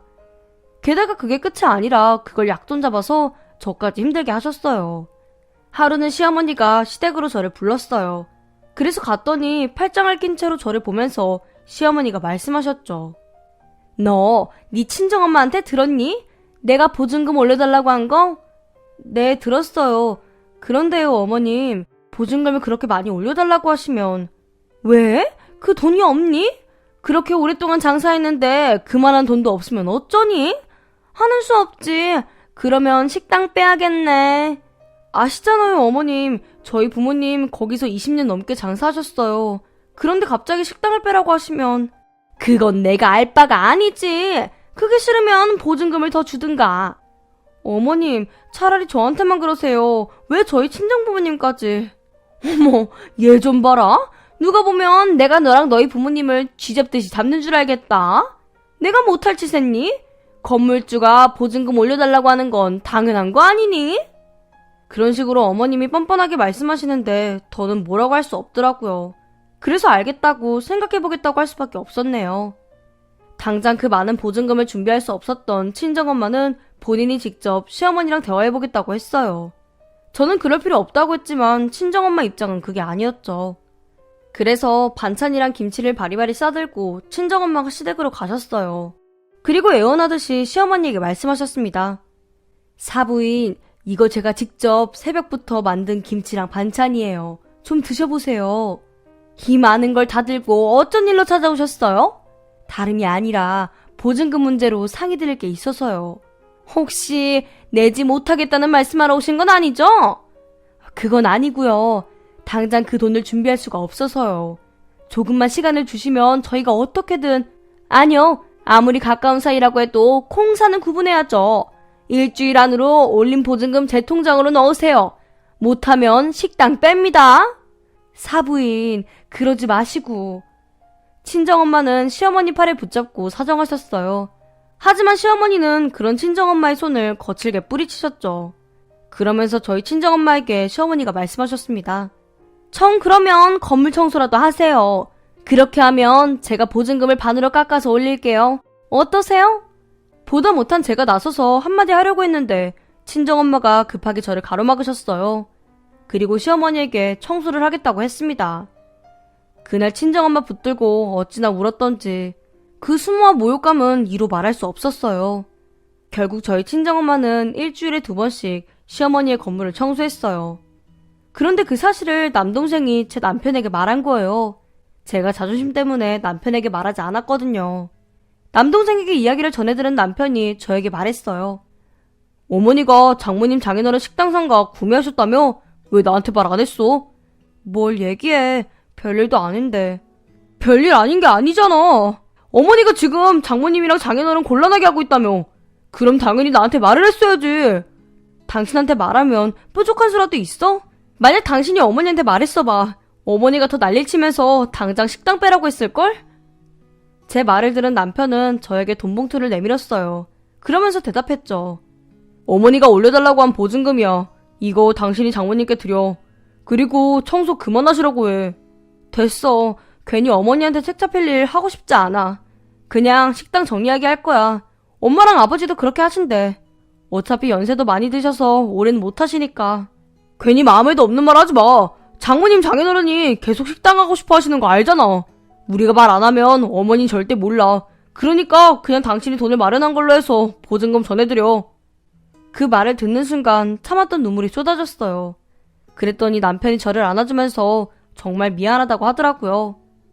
저는 바로 다음날 보증금을 친정엄마에게 전해줬어요. 남편이 말한 대로 제가 모아놓은 돈을 주는 거라고 말했죠. 대신 시어머니에겐 저에게 받았다고 하지 말라고 했습니다. 그렇게 가까스로 친정 부모님은 보증금을 시어머니에게 드렸고 청소일도 그만두셨어요. 그런데 그러고 나서 며칠 후에 시어머니가 저에게 와서 물어보시더라고요. 혹시 그 보증금 네가 줬니? 네? 당연히 아니죠. 제가 그렇게 큰 돈이 어딨어요. 듣자 하니 엄마가 아는 분에게 빌렸다고 하더라고요. 그래? 아무튼 알겠다. 그 후로도 시어머니는 틈만 나면 친정 부모님에게 갑질을 하셨습니다. 하지만 친정 부모님은 저를 생각해서 불쾌한 내색 전혀 없이 그 갑질을 모두 감당하셨어요. 그러다가 보다 못한 남편이 시아버지에게 부탁했고 시아버지가 시어머니에게 매섭게 호통을 치셨어요. 당신 사돈댁 곤란하게 했다는 거 정말이야? 보증금 얘긴 또 뭐야? 누가 그래요? 제가 당신한테 그래요? 며느리한테 제가 뭐야? 우리 며느리가 얼마나 입이 무거운데. 그리고 말할 생각이었으면 진작 했겠지. 아무튼 사돈 어르신들에게 그게 무슨 무례한 짓이야? 당장 전화해서 사과드려. 아니, 도대체 내가 뭘 잘못했다고 그래요? 보증금 올려서 받은 게 죄야? 죄냐고! 죄야. 보증금만 아니라 건물 청소도 시켰다며? 본인이 직접 하겠다고 한 거예요. 웃기지 마로. 당신이 그렇게 하도록 했겠지. 당장 보증금 돌려드려. 안 그러면 나 진짜 이걸로 안 끝내. 시아버지는 무서웠던지 시어머니는 이틀 후에 받은 보증금을 전부 친정엄마에게 돌려주셨어요. 그리고 갑질도 잠잠해졌죠. 여전히 저를 향한 시집살이는 계속하셨지만요. 그러던 어느 날이었어요. 시어머니랑 마사지를 하러 갔던 시누이에게서 전화가 왔습니다. 언니, 지금 큰일 났어요. 엄마가 갑자기 쓰러지셨어요. 어머님이요? 그래서 지금 어디 계시는데요? 바로 구급차 불러서 병원에 막 도착했어요. 병원이 어딘데요? 당장 갈게요. 저는 바로 전화를 끊고 병원으로 향했습니다. 도착했더니 시누이가 울먹거리면서 시어머니가 검사를 받으러 갔다고 하더라고요. 저는 대충 상황을 시누이에게 듣고 나서 남편에게 전화했어요. 그랬더니 남편도 30분 후에 병원으로 왔죠. 저희 부부와 시누이는 초조한 마음을 애써 진정시키며 검사 결과를 기다렸습니다. 잠시 후 결과가 나왔는지 담당 의사가 저희에게 다가왔어요. 그런데 어쩐지 표정이 좋지 않더군요. 담당 의사의 표정을 남편도 읽었는지 다급하게 물었습니다. 어떻게 됐습니까, 선생님? 저희 어머니가 어디가 어떻게 안 좋으신 건가요? 이런 말씀 드리는 것이 유감스럽지만 간암이세요. 당장 입원하셔서 항암 치료랑 방사선 치료를 받으셔야 할 것 같습니다. 담당 의사의 입에서 간암이라는 말이 나오기가 무섭게 시누이는 주저앉아서 통곡했어요. 남편도 착잡한 표정을 숨길 수가 없었죠. 저 역시 마음이 좋지 않았습니다. 아무리 저를 힘들게 했던 시어머니지만 암이라는 말을 들으니 슬프더라고요. 그런데 시누이는 그 사실을 받아들일 수가 없었나 봐요. 다른 큰 병원에 가서 제 검진을 받게 하더라고요. 하지만 검사 결과는 역시 간암이 틀림없었습니다. 결국 시어머니는 입원해서 의사가 말한 대로 항암 치료랑 방사선 치료를 시작하셨어요. 치료 초반엔 예후가 좋았습니다. 담당 의사도 암 크기를 줄인 뒤에 수술받으면 상태가 좋아질 거라고 말했고요. 그런데 병원에 입원한 지 3개월 정도 됐을 때 시어머니 상태가 급격하게 나빠졌어요. 줄어드는 기미가 보였던 암이 다시 커진 거예요. 그래서 담당 의사는 다시 여러 검진을 했어요. 그리고 나서 저희 부부를 부르더니 남편에게 말했죠. 아무래도 어머니가 간이식을 받으셔야 할 것 같습니다. 간이식이요? 수술로는 불가능한 건가요? 네, 안타깝지만 지금 어머님께서는 간이식이 최선인 것 같습니다. 그러면 선생님, 제가 하겠습니다. 제가 어머니에게 간을 드릴게요. 죄송하지만 그러고 싶다고 그럴 수 있는 게 아니에요. 가족분들 모두 검사를 받아보시고 결정해야 합니다. 그 말을 듣자마자 남편은 바로 검사를 받아보겠다고 했어요. 옆에 있던 저도 검사를 받아보겠다고 했습니다. 이후 모든 가족이 검사를 받았어요. 시아버지는 연세가 많으셔서 검사 자체를 받지 않으셨고요. 솔직히 저는 당연히 남편이나 시누이 중에 누군가가 시어머니랑 잘 맞을 거라고 생각했어요. 그런데 이게 웬걸요? 남편이랑 시누이 모두 잘 맞지 않는답니다. 심지어 저도 맞지 않더군요. 어쩔 수 없이 시어머니는 이식 대기자 명단에 이름을 올렸어요. 그러고 나서 오매불망 초조하게 기증자가 나타날 때까지 기다렸습니다. 그런데 사람이 아프면 변한다는 말이 있잖아요. 저는 그 말이 누구에게나 해당되는 말인 줄 알았어요. 그런데 시어머니는 예외더라고요. 시어머니는 아픈 후에도 변함없이 저를 괴롭히셨어요.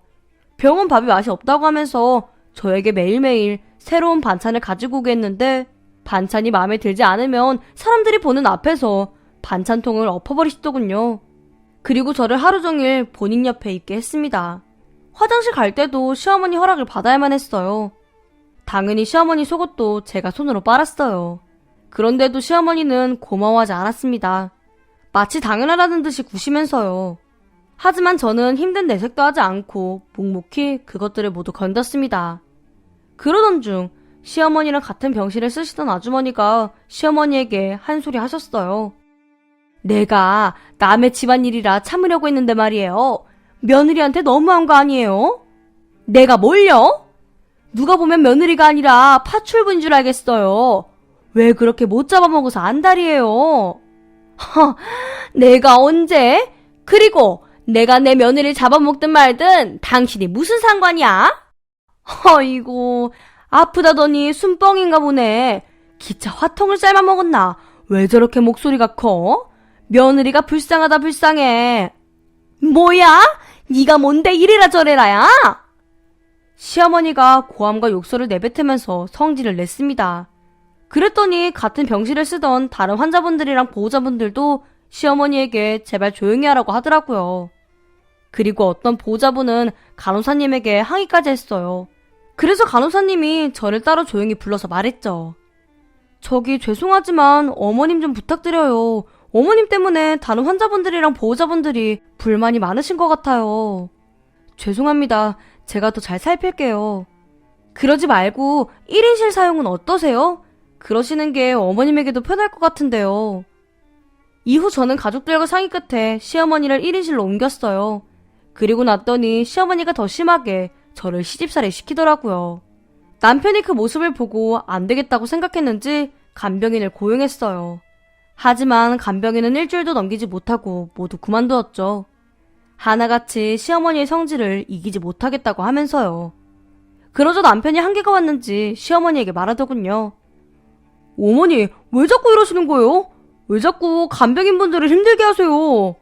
돈 주고 고용한 사람들인데 부려먹는 게 당연한 거 아니니? 그게 아니죠. 어머니를 도와드리는 분들이에요. 제발 적당히 하세요. 아이, 됐고. 은서 엄마한테 하라고 해. 그럼 되잖아. 이 사람도 힘들어요. 어머니가 24시간 동안 꼼짝도 못하게 한다면서요. 난 환자야. 이러는 게 당연한 건데 너무한 거 아니니? 남편은 그렇게 말하는 시어머니에게 성질을 내면서 다시는 찾아오지 않겠다고 했어요. 그리고는 돌아가 버렸습니다. 그러나 시어머니의 그런 고집도 오래가지 못했습니다. 왜냐하면 날이 갈수록 상태가 나빠지셨거든요. 그래서 저에게 화를 내고 싶어도 그러지 못하셨죠. 그런데 시어머니는 그것조차 모두 제 탓을 하더군요. 하루는 시어머니가 저에게 말했어요. 솔직하게 말해봐라. 너 밤마다 나 아프라고 저주라도 거는 거니? 그래서 내가 아픈 거 아니야? 어머니, 그게 대체 무슨 소리세요? 근데 왜 기증자는 아직도 깜깜 무소식이니? 혹시 네가 중간에서 이상한 짓을 하는 거 아니니? 나 이식 못 받게 하려고.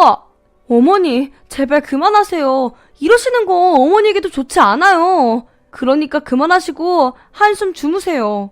너 솔직히 속으로 꼬시다고 생각하지? 너희 부모님이랑 너 못 살게 하더니 꼴 좋지? 아니에요. 그런 생각한 적 없어요. 내가 네 속을 모를 줄 알고? 너희 부모님도 나 죽으라고 매일매일 기도할걸? 그런 분들 아니세요. 누구보다 어머니 걱정 많이 하세요. 웃기는 소리. 내가 너랑 너네 친정 식구들 좋은 짓 할 줄 알고? 봐라. 어떻게든 일어날 거다. 네. 제발 어떻게든 일어나셔서 다시 건강해지세요. 저는 그거면 충분해요. 저는 그렇게 시어머니에게 진심을 말했지만 시어머니 귀에는 들리지 않는 것 같았습니다. 그러다가 일주일 정도 지난 후였나요? 담당 의사 선생님이 저희 부부를 부르더니 기쁜 소식을 전했어요. 기증자를 찾았다고요. 남편은 그 말을 듣자마자 소식을 시어머니에게 전했죠. 그랬더니 시어머니가 박수까지 치시면서 몹시 좋아하시더라고요. 저도 참으로 잘된 일이라고 생각했습니다. 그런데 시어머니가 갑자기 저희 부부에게 기증자나 기증자 가족을 만나보고 싶다고 말씀하셨어요. 꼭 만나서 감사의 인사를 전하고 싶다고요. 그래서 남편이 담당 의사 선생님에게 그 말을 전했습니다. 저희 어머니가 기증자분이나 기증자 가족분들을 꼭 만나고 싶다고 하세요. 어떻게 가능할까요? 사실 기증자를 만나는 것은 불가능한 일인데 제가 한번 말씀은 드려보겠습니다. 사실 담당 선생님 말이 조금 이상하긴 했어요. 저는 이미 기증자를 만나는 것은 불가능하다는 사실을 알고 있었거든요. 그런데 기증자에게 말을 해보겠다고 하니 이상하다고 생각한 거죠. 그런데 이상한 일이 또 하나 벌어졌어요. 며칠 후에 담당 선생님이 저희 부부에게 그러는 거예요. 기증자가 만나겠다고 했다고요. 그게 가능한 일인가? 라고 생각했지만 가능하다고 하니 알겠다고 대답했네요. 그래서 바로 시어머니에게 그 말을 전했어요. 그랬더니 시어머니가 마구 좋아하면서 당장 만나겠다고 했습니다. 그리고 나서 며칠 후에 담당 선생님에게 기증자가 병원에 입원한 사실을 전해 들었어요. 그러면서 담당 선생님이 저에게 그러시는 겁니다. 보고 너무 놀라지 마세요, 보호자님. 네? 저요? 네, 저는 몇 번이고 잘 생각해보라고 말씀드렸는데 기증자님이 너무 확고하셔서요. 그리고 검사 결과도 좋았고요. 그러니 보호자님이 기증자님이랑 잘 말씀해보세요. 그 말을 듣자마자 왜 나한테 이런 말씀을 하시지? 라고 생각했지만 일단 알겠다고 했어요. 그리고 나서 시어머니에게 기증자가 지금 병원에 입원 중이라고 전했습니다. 그랬더니 시어머니가 당장 만나러 가신다고 하는 거예요. 그래서 병실을 알아내서 시어머니랑 함께 그곳으로 향했죠. 제 일도 아닌데 긴장이 되더라고요. 담당 선생님이 저에게 해주신 말씀도 어쩐지 신경이 쓰였고요. 아무튼 그런 복잡한 마음을 가지고 시어머니랑 함께 기증자 병실로 들어갔어요. 그리고 기증자를 본 순간 저는 기절할 뻔했습니다. 왜냐하면 병실 안에는 저희 친정엄마가 계셨거든요. 저는 친정엄마를 보자마자 말했어요. 엄마가 왜 여기에 있어? 왜 여기에 있긴. 엄마가 기증자야? 그게 진짜라고? 사실 아무도 모르게 하고 싶었는데 의사 선생님이 그러지 말고 가족들에게 말하라고 하시더라고. 그래서 만나겠다고 한 거야. 저는 그제야 의사 선생님이 기증자를 만나게 해주겠다고 한 이유를 알게 됐어요. 그래서 친정엄마를 끌어안고 울면서 말했죠. 엄마가 어떻게 간이식이 가능해? 엄마 나이도 있는데. 내가 왜 불가능해? 엄마 아직 젊다. 사실 너 모르게 검사를 받아봤는데 결과가 너무 좋다고 하더라. 그런데 어떻게 안 하겠다고 해? 내가 사부인을 살릴 수 있는데. 엄마, 그래도. 엄마는 걱정하지 마. 네 엄마 보기보다 씩씩해. 저는 계속 본인은 걱정하지 말라고 말하는 친정엄마를 보고 있자니 쉼없이 눈물이 나왔어요. 그런데 시어머니 반응이 예상 외였습니다. 저는 당연히 시어머니가 기뻐할 줄 알았어요. 오히려 감사하다고 인사도 하지 않고 당연하다는 듯이 뻔뻔하게 구실 줄 알았거든요. 그런데 기증자 병실로 들어선 순간부터 시어머니 표정이 좋지 않으셨어요. 저는 처음에 그 표정을 보고 시어머니가 기분 나쁜 줄 알았습니다. 그래서 화가 나서 시어머니에게 따져 물었어요. 왜요, 어머니? 저희 엄마라서 기분 나쁘세요? 갑자기 감사하다는 인사를 하기가 싫어지셨어요? 아니, 그게 아니라. 그럼 뭔데요? 왜 그런 표정을 짓고 계신 건데요? 제 말에 시어머니는 친정엄마에게 다가가셨어요. 그리고 물으셨죠. 도대체 왜요? 왜 저한테 간을 이식해 주시겠다는 건데요? 왜긴요. 저희 딸 시어머니인데 당연하죠. 아시잖아요. 제가 사돈에게 어떻게 했는지. 그런데도 저한테 간을 주고 싶으세요? 지금까지 저 죽으라고 제사 지내셨던 거 아니에요? 친정엄마는 그리 말하는 시어머니의 손을 꼭 붙잡았어요. 그러면서 시어머니에게 말씀하셨습니다. 저는 누구보다 사부인의 회복만을 바라고 있습니다. 제가 사부인에게 제 간을 줄 수 있어서 너무나 기뻐요. 그러니까 너무 걱정하지 마시고 수술 잘 받으세요. 그리고 꼭 건강해지세요. 어떻게 그런 말씀을 하실 수 있으세요? 정말 그걸 바라시는 거예요?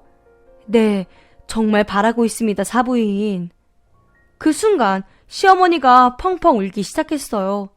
저는 시어머니의 눈물을 처음 보았던 터라 조금 당혹스러웠지만 그래도 시어머니를 달래드리면서 괜찮다고 저희 엄마 보기보다 씩씩하다고 말씀드렸습니다. 그랬더니 시어머니가 고개를 마구 저으면서 저에게 말씀하셨어요. 그런 소리 말아라. 씩씩하셔도 연세가 많으신 분이 간이식을 견뎌내는 건 어려울 거야.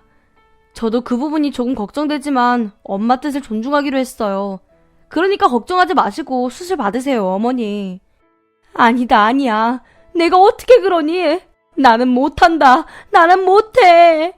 그게 무슨 말씀이세요, 어머니? 수술을 받지 않겠다는 말씀이세요? 그리고는 저랑 저희 친정엄마에게 무릎 꿇고 빌기 시작하시더군요. 제가 너무 놀라서 시어머니를 일으켜 세우려고 했지만 시어머니는 끝까지 저희 친정엄마에게 빌고 또 비셨습니다. 정말 죄송합니다. 제가 이제야 제 잘못을 깨달았습니다. 저는 사돈 어르신의 간을 받을 수 없어요. 그럴 자격이 없습니다. 사돈 어르신 간을 받느니 차라리 죽겠습니다. 그렇게 하는 것이 마음이 편할 것 같네요. 시어머니는 이렇게 말씀하시고 병실로 돌아가셨습니다. 저는 바로 시어머니를 쫓아가서 어떻게든 설득하려고 했는데 소용없더군요. 그래서 시아버지랑 남편 그리고 시누이에게 그동안 있었던 일을 전하고 시어머니를 설득하자고 했어요. 그래서 시아버지가 다시 한번 시어머니와 대화하셨어요. 꽤 오랫동안 두 분이 말씀하신 것 같아요. 그리고 나서 내린 결론은 퇴원이었습니다. 시어머니는 가족들과 집에서 편히 있다가 떠나시길 원하셨어요. 그래서 시아버지가 그 뜻을 존중하고 시어머니를 퇴원시키셨습니다.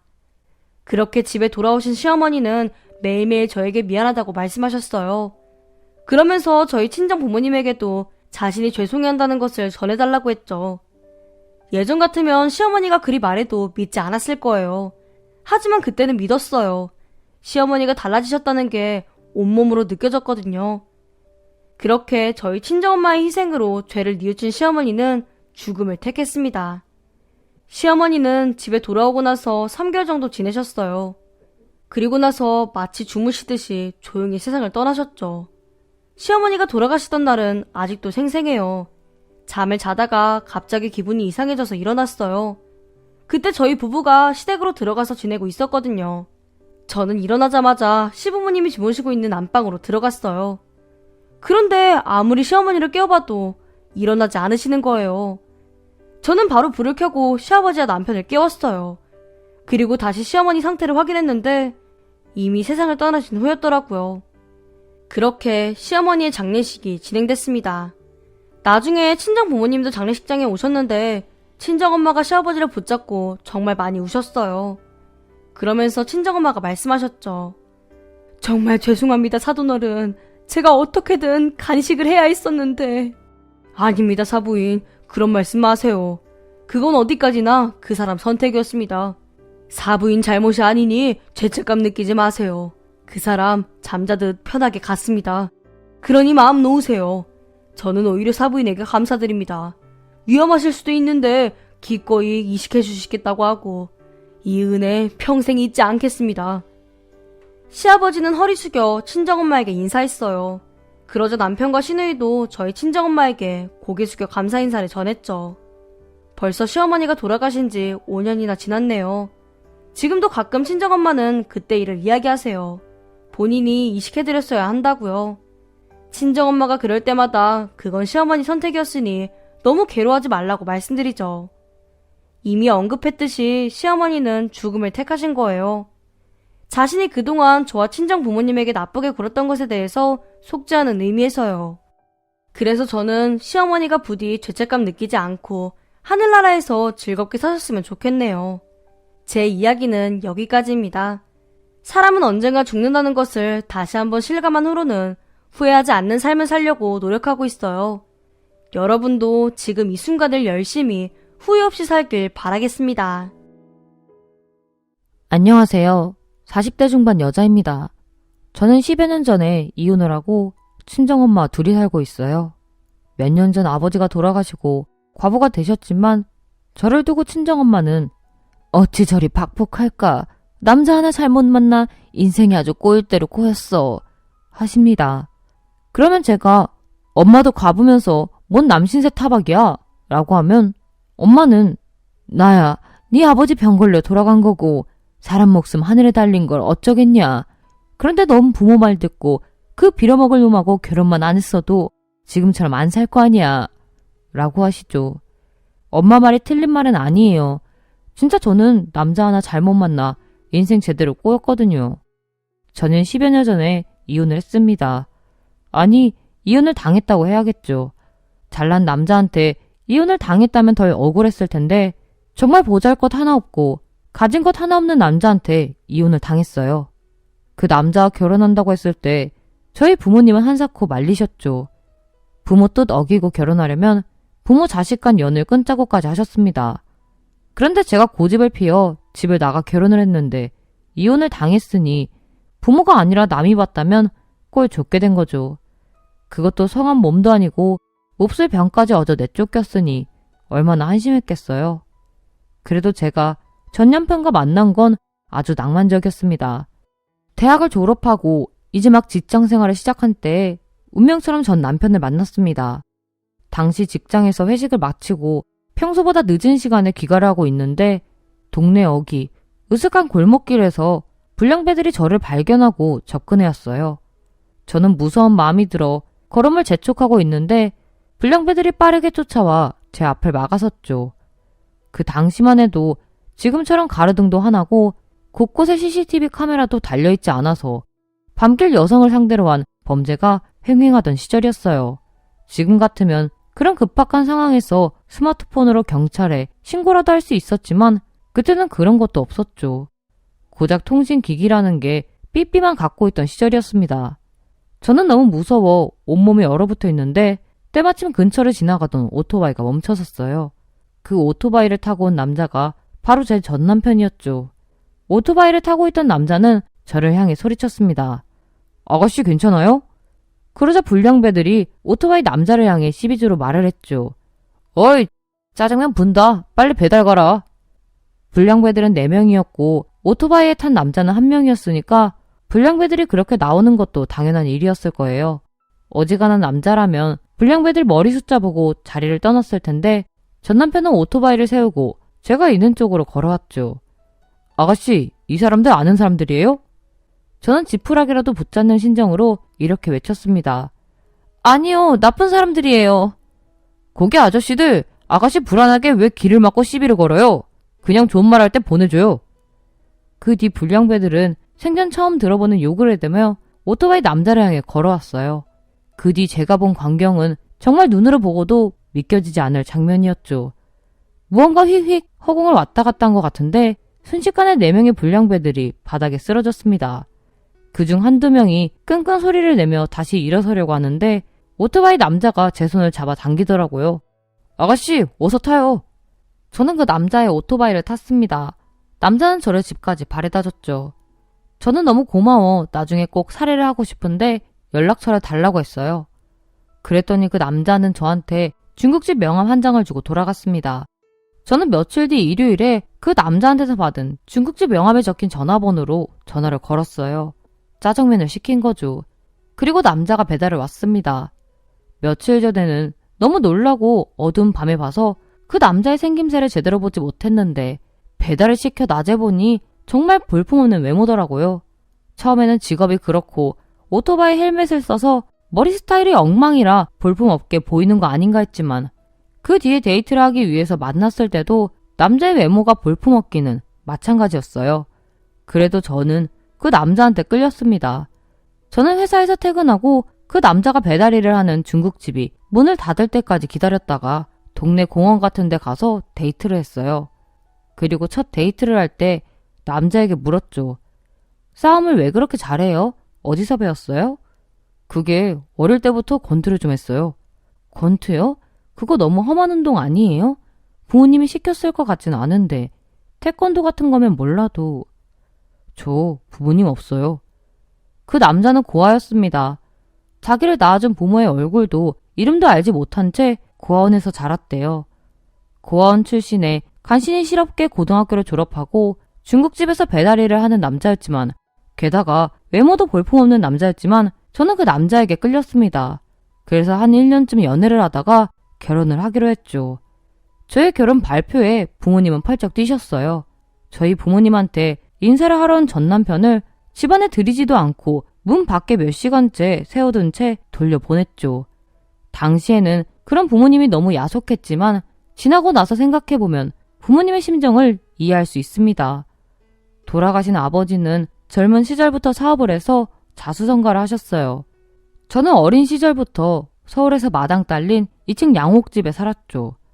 무남동녀라 부모님의 사랑을 온전히 독차지하며 뭐 부족한 거 하나 없이 곱게 자랐습니다. 그야말로 부잣집 외동딸이었죠. 그런데 고아원 출신의 중국집 배달을 하는 게다가 저보다 나이도 한참 많은 노총각한테 외동딸을 흔쾌히 시집 보낼 부모는 없을 거예요. 눈에 흙이 들어가기 전까지는 결혼을 절대로 허락할 수 없다는 부모님의 뜻을 완강히 거부하고 저는 야반도주를 하듯 가출을 해 전 남편과 결혼을 했습니다. 결혼식은 올리지 못하고 동사무소에 가서 혼인신고를 하고 직장에서 월급 받은 거로 부은 적금 깨고 남편이 살고 있는 월세방 보증금을 빼서 서울 변두리 반지하 학고방을 하나 얻어 신혼 살림을 시작했어요. 결혼하고 나서부터는 남편은 중국집 배달일을 접고 좀 더 돈벌이가 나은 직업을 구하려고 노력했습니다. 자격증 시험도 여러 개 보고 부지런히 공사방 막노동도 했어요. 그런데 신혼 살림을 막 시작한 지 얼마 지나지 않아 IMF가 터져버렸죠. 저는 다니던 직장에서 해고되고 남편도 일자리 구하기가 막막했습니다. 그때 저희 부부는 정말 이러다가 노숙자 신세가 되는 거 아닌가 할 정도로 어렵게 살았어요. 그래도 절대로 친정 부모에게 가서 손을 벌리진 않았습니다. 자존심이 허락하지 않았죠. 그렇게 반대를 무릅쓰고 한 결혼인데 손을 벌리게 되면 거 봐라, 부모 말 안 듣더니 그 꼴이 됐냐? 라는 소리 듣는 게 죽기보다 싫었습니다. 나중에 손자라도 생기면 그때 가서 부모님과 화해를 시도해볼 생각이었죠. 그런데 저희 부부에게는 애가 생기지 않았어요. 하루하루 사는 게 바빠 생길 때가 되면 생기겠지 했는데 결혼을 하고 나서 여러 해가 지나도 생기지 않았죠. 여유가 좀 있었으면 부부가 함께 병원에 찾아가 난임 치료도 받아보고 했을 텐데 신혼 초에 사는 게 정말 팍팍했어요. IMF 때문에 멀쩡하게 큰 회사를 다니던 사람들도 실업자가 되어서 서울역 광장에서 노숙을 하던 사람들이 넘쳐나던 판이었는데 가장 바닥에서부터 시작한 저희 부부의 살림살이는 오죽했겠습니까? 직장 생활 몇 년 한 게 이력이 전부였던 저는 아무리 대학을 나왔어도 새로운 직장 잡기가 어려웠어요. 그나마 남편이 할 수 있는 일들은 덜어 있었죠. 되게 다 몸쓰는 일이었습니다. 그렇게 신혼 초 몇 년 죽도록 고생을 했다가 IMF 한파가 좀 물러난 뒤에 저는 직장을 잡을 수가 있었어요. 남편과 제가 맞벌이를 해서 살림이 조금씩 펴기 시작했죠. 사람 살 데가 못 되는 반지하 단칸방을 벗어나기 위해 남편은 낮이고 밤이고 몸이 부서져라 일을 했습니다. 그런 남편이 참 안쓰러웠죠. 사는데 좀 여유가 생기니까 아이 갖는 문제에 신경을 쓰기 시작했어요. 남편도 곧 40살이 넘어가고 저도 30 중반으로 접어들었던 때라 더 늦기 전에 아이를 가져야겠다고 생각했죠. 그래서 저 혼자 산부인과를 찾아갔습니다. 의사 선생님에게 결혼한 지 7년이 넘었는데 아이가 생기지 않아 찾아왔다고 하니까 이것저것 검사를 하더라고요. 그리고 며칠 뒤 검사 결과를 들으러 병원에 갔더니 정말 천천벽력 같은 말을 듣게 됐죠. 제가 난소암에 걸렸다는 거예요. 난소암이 진행되면서 임신이 되지 않았던 겁니다. 아직 다른 데로 암세포가 전이되진 않았으니까 서둘러 난소 제거 수술을 하자고 했어요.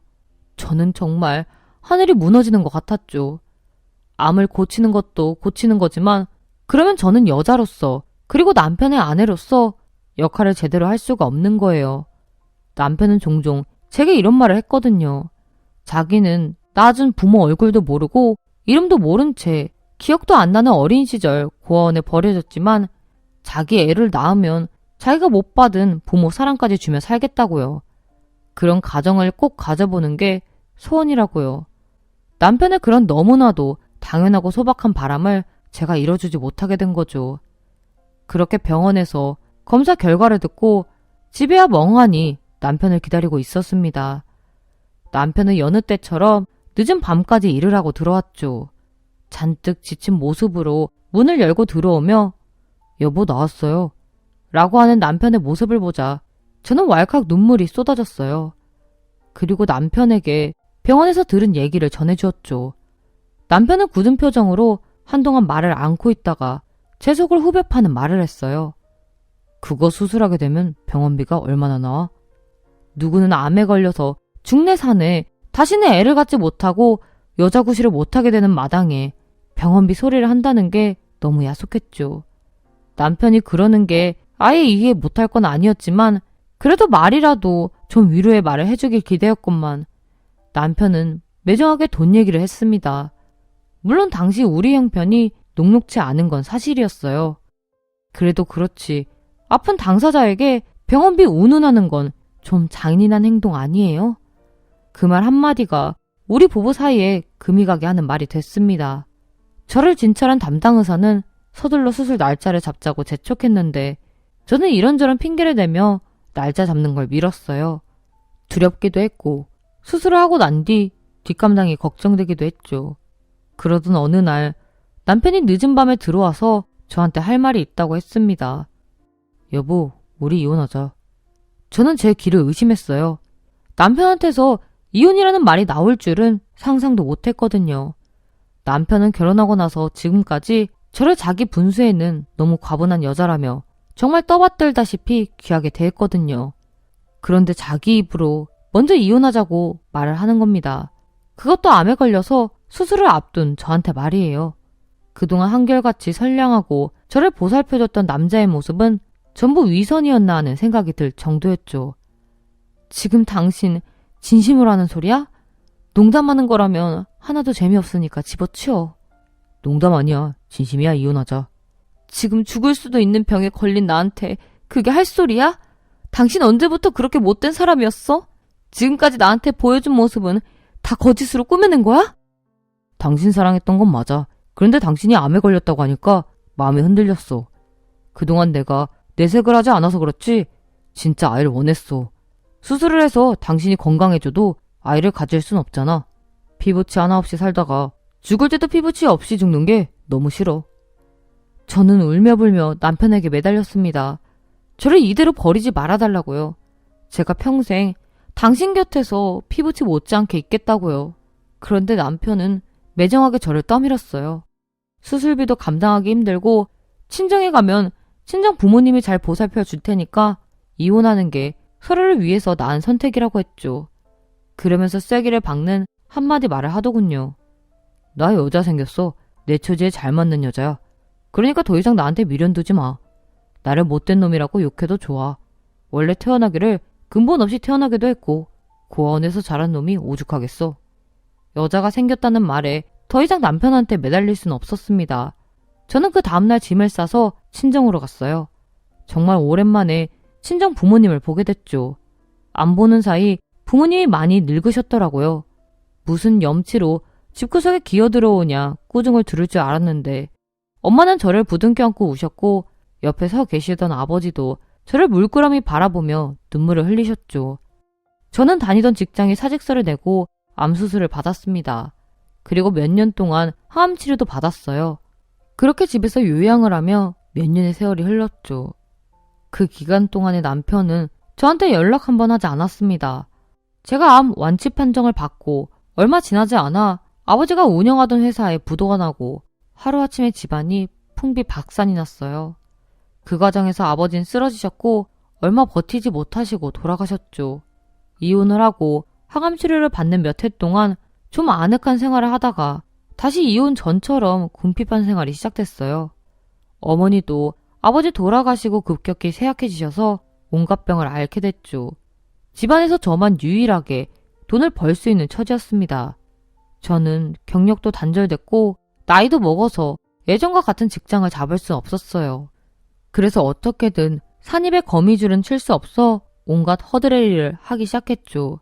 새벽부터 빌딩 청소 일을 했고 오후부터 밤까지는 마트에서 계산원 일을 했습니다. 그렇게 몇 년 건강하지도 못한 몸으로 온갖 굳은 일을 하느라 처녀 때 모습은 온데 간데 없이 물기 하나 없는 쭉정이처럼 변해갔죠. 그러던 어느 날 상가 건물 청소를 하고 있는데 경비를 보던 아저씨가 후다닥 현관문 쪽으로 가더니 문을 열고 90도로 고개를 숙이며 인사를 했어요. 문 안으로 들어온 사람은 근사하게 잘 차려입은 중년의 남자였죠. 아마도 그 상가 건물의 주인쯤 된다 싶었습니다.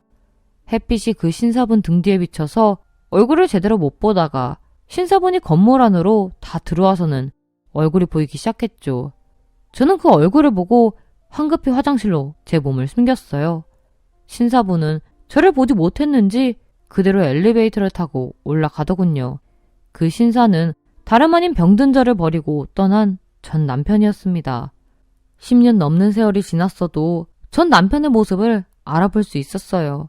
그 세월 동안 전 남편은 무슨 일이 있었는진 몰라도 현재 모습은 크게 성공한 듯 보였죠. 저는 모진 풍파를 맞아 누렇게 바랜 시래기처럼 변했고요.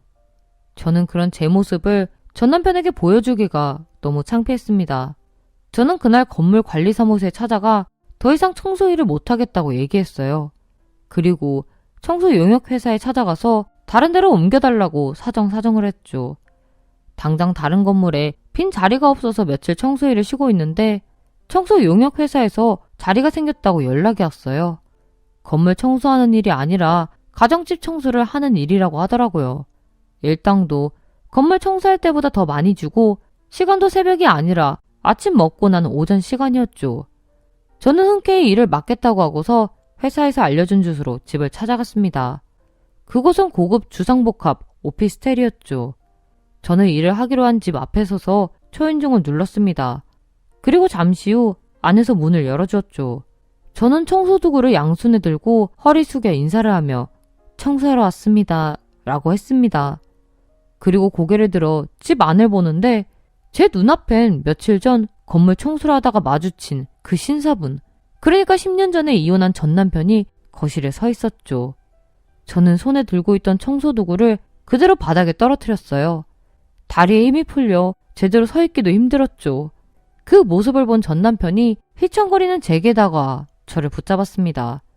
하지만 이내 정신이 돌아와서 저를 붙잡고 있던 전 남편의 손을 뿌리쳤죠. 이 손 놔요. 놓으란 말이야. 그렇게 소리치고 바닥에 떨어진 청소 도구를 챙겨 바로 밖으로 나가려고 했어요. 그런데 전 남편이 나가려는 저를 완강히 붙잡았죠. 여보, 나랑 얘기 좀 해. 어? 안에 들어와서 얘기 좀 합시다. 제발. 저는 한참 동안 숨을 고른 뒤에 저를 잡고 있던 전 남편의 손을 신경질적으로 뿌리치고 거실로 들어섰습니다. 전 남편은 의자를 끌고 와 앉으라고 권했죠. 그래서 못 이기는 척 자리에 앉았어요. 전 남편은 그런 저를 한동안 물끄러미 바라봤죠. 그래서 제가 먼저 말을 꺼냈습니다. 지금 나 조롱하려고 일부러 부른 거죠? 죽지도 못하고 이 꼬락서니로 사는 모습 보니까 좋아요? 여보, 진정하고 내 말 좀 들어줘요. 당신이 이렇게 사는 거 알고 바로 찾아가려고 했는데 무작정 찾아가면 당신이 오히려 피할까봐 모른 척하고 부른 거예요. 저는 놀란 가슴이 좀 진정되기도 했고 저 사람이 어떻게 살아왔는지 이야기나 들어보자는 심보로 전 남편을 쳐다봤죠. 전 남편의 이야기는 이랬어요. 제가 암에 걸렸다는 얘기를 듣고 덜컥 수술 비용부터 걱정이 됐던 건 당시 같은 고아원 출신 친구 보증을 서줬는데 그 친구가 잠적을 해서 빚을 떠안게 됐대요. 사채 빚이라 이자 갚기도 빠듯한데 아내 수술비를 마련할 방도가 도무지 없었답니다. 그래서 저 몰래 저희 친정 부모님을 찾아갔대요. 그 자리에서 친정 아버지가 남편한테 저와 이혼을 하면 딸을 데리고 가 보살피겠다고 했다고 했죠. 그 말을 듣고 우선 저를 살리고 봐야겠다는 마음으로 아버지의 조건을 승낙했대요. 그래서 저한테는 여자가 생겼다는 거짓말을 해서 이혼을 했던 거였습니다. 그 뒤 살던 집을 빼서 빚을 갚고 집도 절도 없이 떠돌이 신세가 됐대요.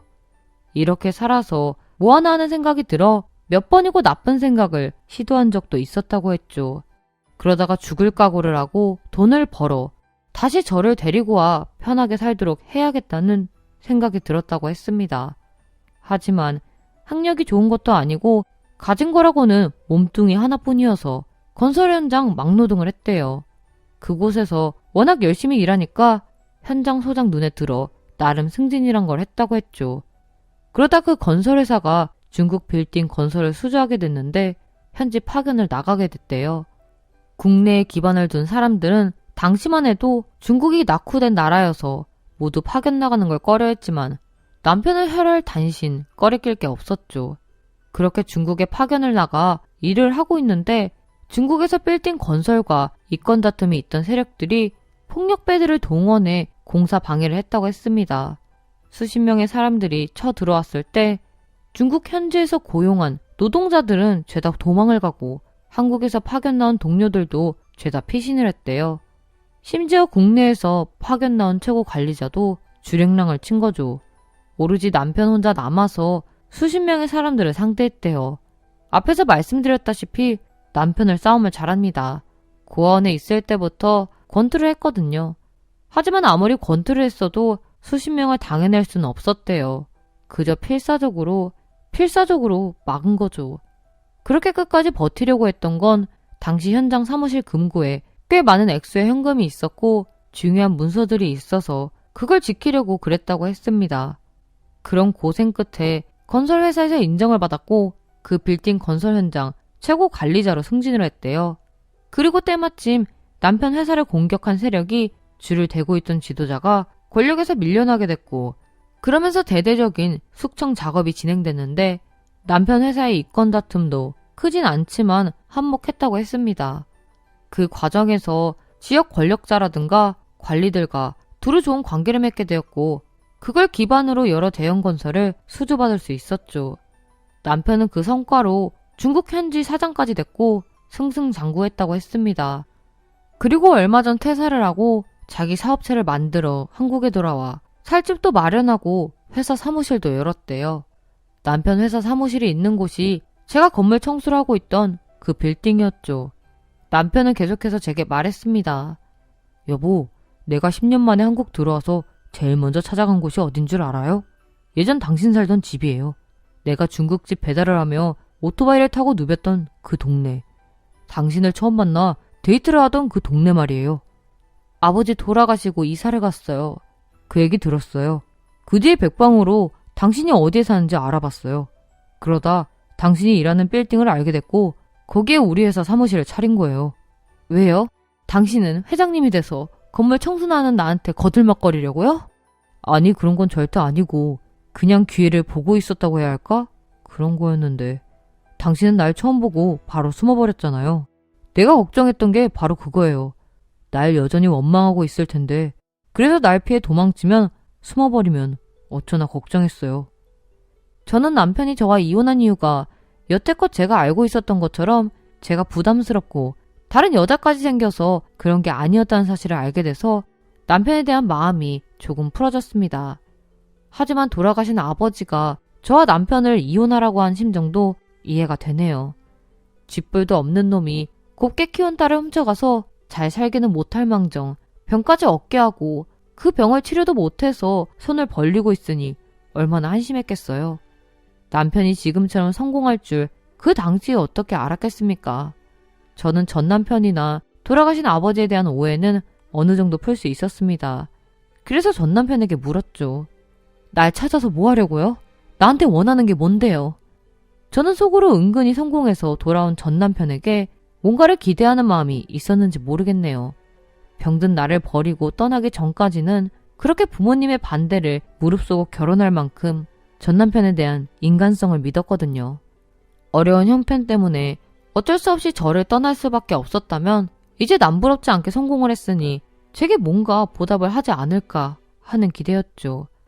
전 남편은 제게 말했습니다. 당신을 도와주고 싶어요. 당신이 살던 그 옛집도 되찾아주고 싶고 지금처럼 힘든 일 하지 않아도 되게끔 돕고 싶어요. 물론 10년 넘게 당신 고생한 거에 미칠지 모르겠지만 그 말을 들으니 굳어있던 마음이 조금은 풀리기 시작했죠. 하지만 뒤이어 전 남편이 한 말은 다시 제 속을 뒤집어 놓았어요. 그런데 한 가지 조건이 있어요. 조건? 지금 제 형편에서 당신한테 뭔가를 줄 만한 조건 같은 게 있어요? 당신 나하고 하룻밤만 같이 있어줘요. 하룻밤 같이 있자. 이게 뭔 말입니까? 그러니까 전 남편은 제게 바라는 게 예전 살을 맞대고 지냈던 부인의 몸뚱이에 미련이 남았던 겁니다. 10년 넘는 세월 동안 그 지옥 같은 삶을 살아왔는데 갑자기 나타나 큰 돈을 줄 테니 하룻밤 옛정을 느껴보고 싶다는 거죠. 저는 순간 수치스러움에 소리쳤어요. 뭐라고요? 그러니까 당신 지금 나한테 돈을 줄 테니 몸을 한번 달라는 거예요? 참, 여러 가지로 저를 욕보이시네. 제가 쉬워 보여요? 그런 거 아니니까 제발 제 부탁 좀 들어줘요. 정말 당신과 하룻밤 보내고 싶어요. 하룻밤이면 됩니다. 하룻밤. 하룻밤이라고 여러 차례 말하는 게 더 치욕스러웠어요. 차라리 저와 여러 날, 아니 여러 해 같이 살아보고 싶다. 이러면 모를까. 딱 하룻밤만이라는 거잖아요. 이제 물 빠진 쭉정이처럼 된 제 몸뚱이. 옛정이 그리워 하룻밤 정도만 겪어보고 싶다는 것처럼 들렸죠. 당장이라도 전 남편의 뺨을 후려치고 그 집을 나서고 싶었지만 하룻밤 겪을 수모 때문에 지금의 어려운 형편을 벗어날 수 있는 기회를 날릴 순 없었습니다. 저는 전 남편을 노려보며 입술을 꽉 깨물고 말했어요. 하룻밤? 그거 못하겠다면 당신이 보상하겠다는 거 없어지는 거예요? 남편은 아무 말 없이 저를 바라봤죠. 저는 남편의 그 표정이 제가 묻는 말에 대해 그렇다 라고 하는 대답으로 보였어요. 그래서 저는 이어서 말했습니다. 그래요, 하룻밤. 어린 나이도 아니고 그거 못지않은 수모도 여러 번 겪어왔는데 하룻밤 그거 못 참겠어요? 하룻밤 그까짓 거 같이 있죠. 며칠 뒤 저는 전 남편과 제주도로 여행을 갔습니다. 서울 공항까지는 전 남편의 운전기사가 데려다줬고 제주도에 내려서는 호텔에서 제공한 기사 딸린 리무진으로 이동했죠. 비행기도 1등석을 이용했어요. 비행 시간이 길지 않아서 좀 아쉬웠지만 생전 처음 겪어보는 호사였죠. 전 남편은 비행기 안에서 그러더군요. 결혼하고 신혼여행도 가지 못했는데 마치 신혼여행을 가는 것처럼 마음이 들뜬다고요. 저는 전 남편과 달리 제주도로 가는 내내 마음이 불안했습니다. 전 남편이 저를 마지막으로 봤을 때는 암 진단을 받았지만 그래도 한창 젊을 때였거든요. 그런데 지금은 40 중반에 들어섰고 항암 치료 받느라 망가지고 먹고 사느라 온갖 굳은 일을 해서 망가진 몸인데 하룻밤 보내며 전 남편이 실망하면 어쩌나 하는 거였죠. 저야 전 남편의 몸에 대한 기대는 애초에 없었기 때문에 오로지 제가 어떻게 보여질까 그것만 걱정이었어요. 제주도에 도착해 바닷가에 나가 산책을 했습니다. 그때가 초여름이어서 해수욕을 하는 사람들이 꽤 있었죠. 제주도는 다른 데보다 일찍 여름이 시작되잖아요. 서울에서도 저는 짧은 팔 옷을 입었는데 제주도 해변은 확실히 남쪽이라 서울보다 더 덥더라고요. 그런데 남편은 바닷가에 나와서도 긴팔 셔츠를 입고 있었죠. 저는 남편의 복장을 보며 남편에게 말했어요. 덥지 않아요? 저 개념치 말고 물에 들어가고 싶으면 들어가요. 아니, 물 싫어요. 그래도 날 더운데 팔은 좀 걷어 입어요. 그래서 저는 마치 오래된 부부처럼 전 남편의 팔 소매를 걷어주려고 했습니다. 그랬더니 남편이 정색을 하며 피하더라고요. 하룻밤 같이 보내자고 그렇게 애원하던 사람이 왜 내 살이 닿으니까 저렇게 정색을 할까 싶었죠. 호텔에 들어와 근사한 식사도 하고 그 호텔에서 제일 좋은 스위트룸으로 들어왔어요. 룸 서비스로 와인도 시켰죠. 이런 호사를 20년 전 서로 한창 젊고 서로 한창 사랑할 때 누렸으면 얼마나 좋았을까 회한이 들었습니다. 지금 이렇게 나이 먹고 삶의 여러 고생이란 고생은 다 해복마당에 전 남편과 전 부인의 관계로 하룻밤 회포를 풀겠다는 자리라 온갖 호사가 다 무슨 소용인가 싶었죠. 그래도 어차피 치러야 할 거 눈 딱 감고 치러버리자 하는 심정이 됐습니다. 저 먼저 씻을게요. 저는 샤워를 하고 밖으로 나왔어요. 그리고 머리에 물기를 닦으며 전 남편에게 말했죠. 당신 들어가서 샤워하세요. 그랬더니 전 남편이 제게 그러더군요. 당신한테 보여주고 싶은 게 있어요. 그러더니 남편이 바지 허리띠를 푸는 거였습니다. 이 남자가 뭐 그리 급하다고 저러나 싶었죠. 낮에 뜨거운 해변도 걸어서 땀도 났을 텐데 씻지도 않고 하려는 걸까 걱정도 됐고요. 그래서 저는 다른 데로 눈을 돌리며 말했어요. 씻고 하면 안 돼요? 저 어디 안 도망갈 테니까 천천히 씻고 와요. 전 남편은 아랑곳하지 않고 바지를 벗었습니다. 그리고 상의를 벗었죠. 저는 여전히 시선을 다른 데 두고 있었어요. 여보, 날 봐요. 무슨 이상한 짓을 하려고 그러나 불안했지만 그래도 한때는 부부로 살았던 터라 못 이기는 척 남편 쪽으로 시선을 돌렸습니다. 그런데 제 눈에 들어온 남편의 몸을 보고 저는 말문이 막혔죠. 속옷 차림으로 서 있는 남편의 몸은 정말 험했어요. 가슴과 팔, 허벅지가 온통 흉터였죠. 내가 당신한테 보여주고 싶은 게 이거였어요. 이걸 보여주려고 당신과 하룻밤 같이 있고 싶다고 했던 거예요. 그 흉터 어쩌다가... 저는 제대로 말을 잇지 못했습니다. 남편은 흉터에 대해 얘기하기 시작했죠. 중국에서 이권 다툼을 하던 세력이 동원한 사람들한테 끌려가서 금고 비밀번호를 불라고 폭행을 당했대요. 그 과정에서 생긴 상처였죠. 그래서 전 남편은 한여름 해변가에서도 흉터를 가리기 위해 긴팔옷을 입었던 것이었습니다. 원래도 볼품없는 사람이었지만 당신처럼 고운 사람이 날 사랑해줬어요. 그런데 이렇게 처참한 모습까지 날 받아줄까? 게다가 마음의 상처까지 크게 줬는데 받아줄까 싶었어요. 전 남편의 흉터투성인 몸을 보니까 그가 얼마나 고된 삶을 살아왔는지 알겠더군요. 저는 전 남편에게 다가가 울퉁불퉁한 가슴에 손을 대보며 눈물을 흘렸습니다. 전 남편은 그런 제 손을 잡고 같이 울었죠. 흉하지 않아요? 흉터가 흉하지 예쁘겠어요? 그게 뭐 대수라고. 저도 샤워하고 걸치고 있던 목욕 가운을 내렸어요. 제 배에도 난소암을 수술하며 남은 흉터가 있었죠. 그 흉터에 전 남편의 손을 잡고 갖다 대었습니다. 그리고 저도 똑같이 물어봤죠. 흉하지 않아요? 남편은 제 배를 어루만지며 눈물 섞인 목소리로 말했어요. 아니, 여전히 예뻐요, 당신. 그날 이후 저희는 다시 재혼을 했습니다. 처음 결혼을 할 때에는 부모님도 못 모시고 결혼식도 못 올리고 그저 동사무소에 가서 혼인신고만 했는데 이번에는 엄마도 모시고 주변 지인들 다 초청해서 성대하게 치렀어요. 남편은 이혼을 할 때 고아로서 피부치를 갖고 싶다고 했지만 지금은 굳이 그런 것만이 피부치가 아니라고 하더군요. 몸이 아닌 마음으로도 얼마든지 피부치가 될 수 있다고요. 남편과 저는 서로 죽는 날까지 피부치가 아닌 무촌 사이이지만 피부치 이상으로 마음을 가까이 하며 살기로 맹세했습니다. 이런 게 진짜 부부고 진짜 가족이 아니겠어요? 제 사연을 읽어주셔서 감사합니다. 오늘의 사연에 여러분의 소중한 댓글 참여 기다리면서 구독, 좋아요, 공유는 물론 알람 설정도 부탁드립니다. 그럼 오늘의 사연도 함께 읽어주셔서 감사합니다.